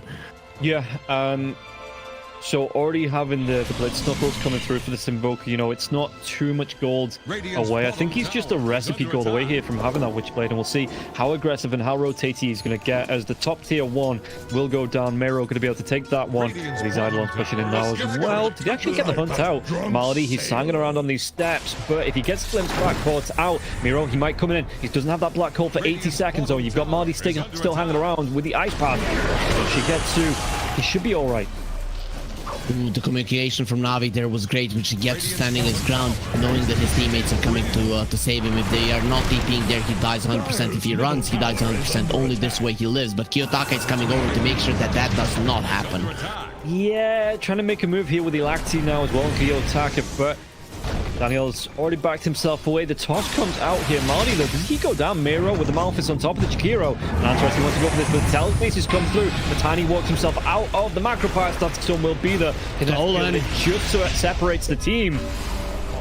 Well, we'll see. We'll see if he's going to be able to do anything with this Static Storm here on Daniel. But a good, again, barrier to come through here just to get the kill onto Jackie. I'm actually surprised that Navi, after they've initially escaped, they decided to stay there. Just push HellRaisers a little bit back so they can't glimpse you and run away. Because you can see how slowly but surely they're closing you down on the top lane. In the end, it didn't work out as badly for Navi because they had stolen the Static Storm. So this is something that they can use now in the future. Yeah, while that's going on, Ramses, though, he's finding these stacks, finding the free farm, get himself towards that BKB. He's already got himself the Ogre Axe. The recipe as well as the Mithril Hammer still going to be a bit of a ways away. But, you know, he's getting free farm. He's not being contested. He's not being pressured like this Alchemist is in his own jungle. So this is going to be really nice here for the Bloodseeker, even if this Radiance is already coming up for the Alchemist. Yeah, you're waiting for that BKB on the Seeker. You're not fighting without it. Once you get it, it's go time. In Navi, they're not going to have any damage. Melojule isn't going for a Diffusal, isn't going for a Maelstrom, he's going for a Lincolns, and HellRaisers, they're going for Malik. Oh, the Static Storm, though, it still gets turned around. They get the kill. There's going to be the Rubik's Cube being dropped on top of the Invoker, and Kirotaka can get himself away with this Macro Fire being dropped, excuse me, as Ramses wants to get into this fight. The Rolling Thunder does come through. Mero, though, looking for the chase down. Did he get the damage up to Melojule? Melojule, he's just trying to run himself away. His Melody will go down. Telekinesis from Daniel onto Mero, but Ramses is still here now. Daniel literally winning that engagement on his own. I can't even say winning, but if it goes equal when you're this far behind, you're actually okay with that one. Stolen Static Storm, then the Stolen Meteor. He did so much damage and he kept them in place. In the end, he gets the double kill, well deserved.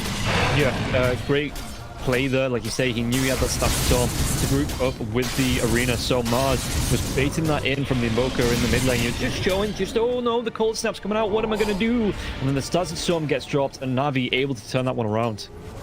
I don't know if Solo isn't communicating well with his team, but even in the previous game, that Static Storm changed a lot, so I'm surprised that HellRaisers did go for that play. Look at this now, Daniel with the body blocks into the telekinesis back. Malik, though, he's going to miss the spear as Kiyotaka gets the kill onto Malady in the dire jungle. Might even chase down as Shigetsu because, well, with no Malady, that black hole is looking awful scary here for Shigetsu. And Shigetsu, he doesn't have that blink dagger. He's going to look for the TP. Mero, he stopped short. Shigetsu is going to be able to get the TP. Nero knew where he was, but the second he clicked there, because the Alchemist was in his way, the hero turned back. That should have been a red flag for him, but he didn't pay attention all that much. The Rubik's Cube going to be dropped once again, but this time Daniel should go down. Yeah, and Solo doesn't take enough damage to die. Kiyotaka with the help, and Daniel will fall. He went back to watch a YouTube video how to solve that one. That option not going to be good enough. No, in fact, the Meteor Hammer comes through as well. Ramsey's taking a lot of damage. Malik's going to be able to blink himself in front of Ramses. Ramses cold snap coming out. Malik, he's going to go down and return. The Definite Blast comes through, and Ramses picks up that kill. So, I mean, Malik, did he just need to give up the ghost and just leave Ramses to go down? Because it looks like they're going to be able to move themselves right into this roach pit. Yeah, without the arena, you cannot fight that one. They do have the Rolling Thunder, actually. But yeah, this Pango is not a hero. With the Ultimate Orb, that being his only item, it doesn't do anything. Yeah, he's changing it up from the last game, going towards that Lincoln Sphere to come out with the Pangolier here. Trying to block off, I guess, the Witcher coming out for Ramses, because that is a massive, massive threat to the Pango. But still, you don't do damage. You need at least a Diffusal Blade before it. I know it's going to be a little bit late, but here you're just playing not to die. How are your teammates going to survive? How are you going to kill anyone if you're Na'Vi? Well, I guess it's up to them to show us here. Daniel's going to be spotted out, and as the kills comes through, Daniel, yeah, with these Forge Spirits, it doesn't matter what he steals, because he's just going to be taken care of. Sunstrike, it won't spot out Malik. Malik has that blink, but they know he's there. Yeah, they see him now as well. Malik, he's going to be able to get himself away. He's got no blink now as well. It's going to be put on cooldown by the damage. The spear comes out, locking the Invoker down to the tree, but Antares comes through, and Malik should go down. One more right click. Antares actually gets it. Malady's dead in the mid lane as well. He actually got the taste of his fountain, but that's not enough to survive Ramses. Yeah, Ramses now has that fresh BKB here as well.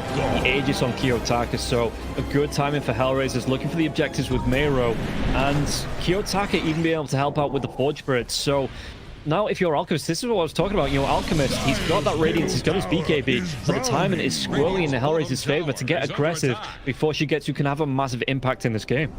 You can't kill anyone, that is the problem, and we're coming back to it. The last game when they played the Alchemist, they were the ones that took Roche. They were the ones that were creating space for themselves to get the key items. This time around, it is HellRaisers that are applying pressure with the Aegis and Na'Vi. They have to go for a 5-man smoke. 5-man smokes, 18 minutes into the game, very rarely work out because it is going to be so obvious. Yeah, you see Solo being smoked here now as well. Meiro's going to break that smoke, walks himself away. Maybe the double comes out because he's speared to the tree. Static Stone gets cast out now as well. Do they have the heal with those greaves onto Enigma? Enigma's going to survive through this. Ramses, he takes down one. Kiyotaka gets the other. And now the chase is on. Ramses has the rupture. Shigetsu, well, even with the BKB, he gets himself up to the high ground. Literite comes through. Melody just going to have to use this Rolling Thunder on the staircase defensively.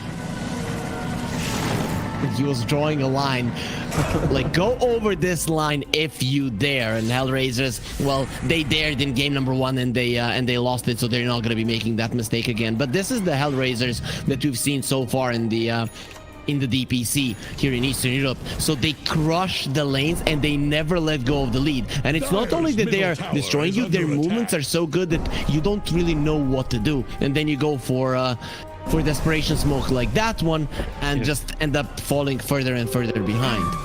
Yeah, and it's kind of like they just couldn't pick a target there, because every time they picked somebody, you know, they had to. Have you seen? You must have seen Kung Fu Hustle, right? Where they're like, yo, I'll fight you, and he stands up, he's like this big beefy dude, he's like, no, that's cheating, sit down. I'll point to the kid, yeah, you, I'll fight you, and the kid comes out, he's got like a six-pack and muscles. That just seemed like Na'Vi. Every time they picked a target there, you know, they had a way to answer back. They were too strong, and you just couldn't fight into it. As the arena comes through now, so they're going to come to answer us.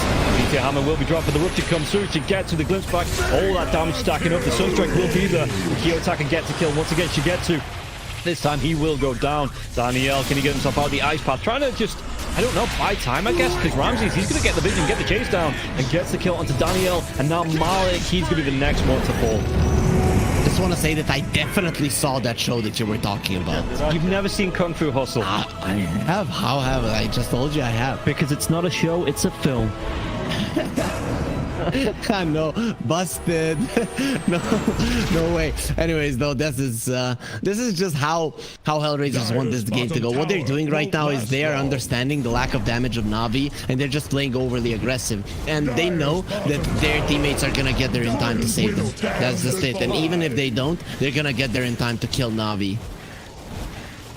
And how did they? Because they're gonna be kind of, you know, choked into the base here. When the Alchemist wants to get out farming, does he just have to take the... He's not even got an outpost to TP to, so it's not like he can even make a stealth move here to get outside of his base. What can Na'Vi do? You talked about the 18-minute smokes not working out. You're 21 minutes in now. Trying to make this jump. HellRaisers is in control of the game. How did Na'Vi get themselves back into it? If only 3 minutes later the smokes would instantly become this better item, and suddenly, yeah, Na'Vi are in the same position. They have the same items that they had earlier. It only has been HellRaisers that are coming forward. I don't know. When I look at Na'Vi, they just don't do damage, right? You have to make sure that your supports are crushing it with the spell usages. That's the main thing. And Malik's going to be chased down again. Kinetic Field comes out, trying to eat himself through the trees. No, the Avalanche is going to stop that blink from refreshing now as well. Malik in the trees. Toss comes through. They have the lockdown. They have the kill. And Malik, even with the God's Rebuke, he's not going to be able to create a gap long enough. Kiyotaka picks up the kill. So currently, when you look at Navi's lineup, they are not tanky. They don't do damage. They do not split push.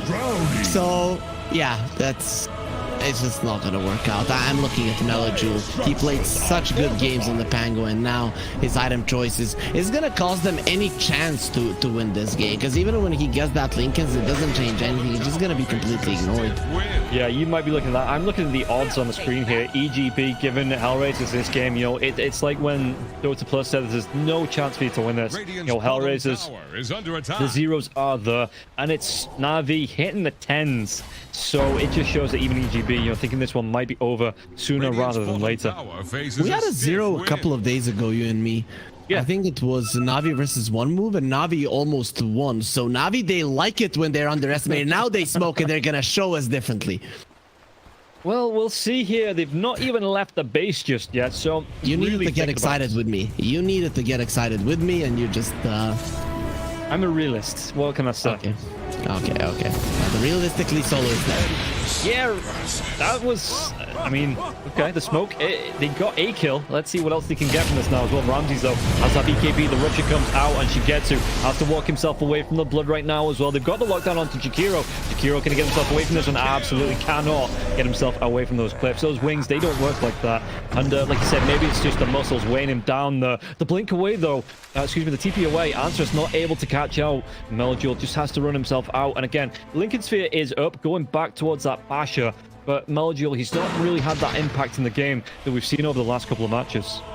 That set on the Jakiro really does look like the no cardio type of guy. So yeah, he cannot fly off a cliff. Oh, Kiyotaka, Shigetsu. He's not used that He's BKB. waiting.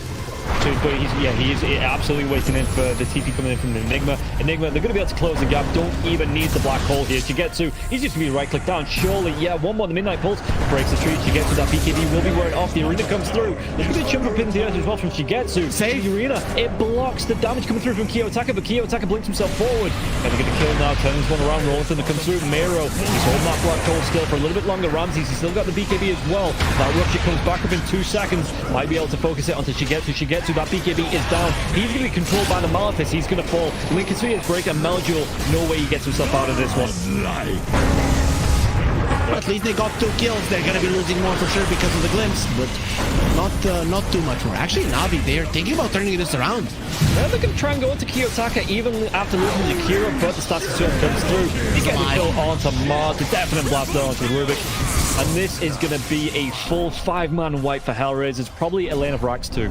Kiyotaka finding his ways in the trees there to get away from the spear of the Mars because he bought the shard. So you have that fire on the ground and it was taking him down. So first he started running around there like, I'm an invoker, just get the Quas out and it's not going to be doing any kind of damage. Yeah, and we'll see here pushing into the base. HellRaisers, are they going to be pushed back out, or are they just going to stake their claim onto the high ground? It looks like they will back themselves away.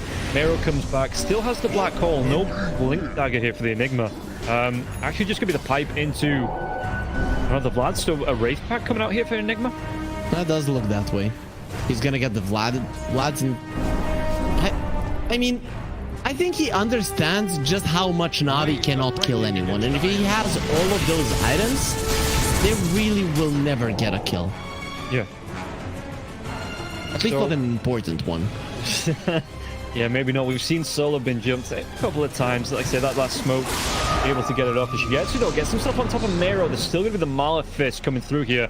And obviously Shigetsu not wanting to use that BKB just for that, so backs himself away.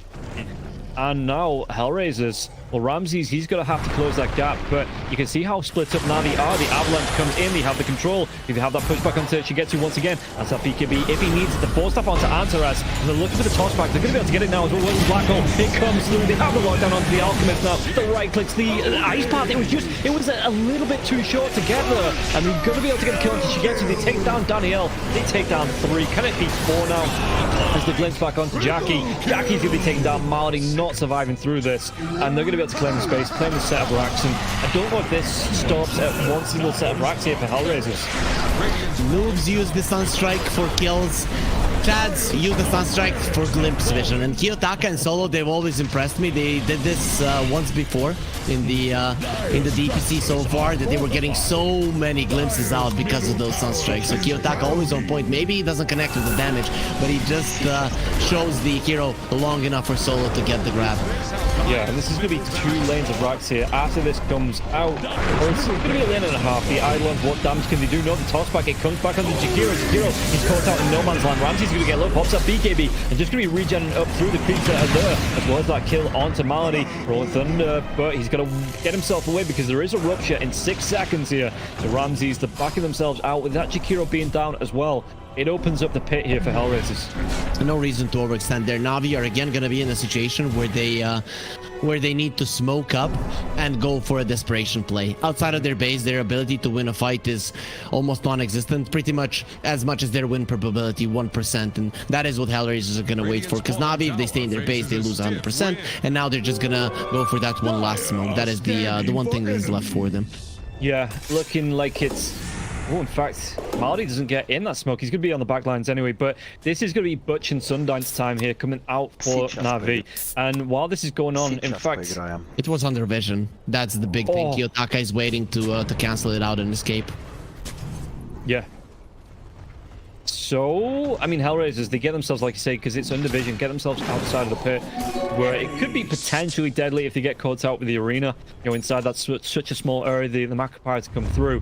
And HellRaisers, like I say, they know, so these go right back into this. It's going to be a second smoke coming through, but this is going to be the jump in onto the creeps. And did it break anyone? I think it just broke the Jakiro smoke. Yeah, now the Marses, now Danielle. Telekinesis comes out, and Answer's the macro pyre will be dropped. Can they get him away from this one? He's got those boots of regen as well for 10 seconds, but the backlines are jumping now as well. Daniel's going to get low. Kiyotaka, Ramses gets the kill onto the Rubik, and Rubik has to buy back right back into this. The rupture comes out though. Tornado connects onto the Alchemist. Alchemist, can he walk himself away? Going to pop that unstable, the chemical rage and the unstable concoction. Going to go through, doesn't matter. They get the kill. He even gets the stun off before the unstable concoction comes out with the basher on the Bloodseeker. And now Na'Vi, they are going to have to call GG in this third and final game. HellRaisers shown their true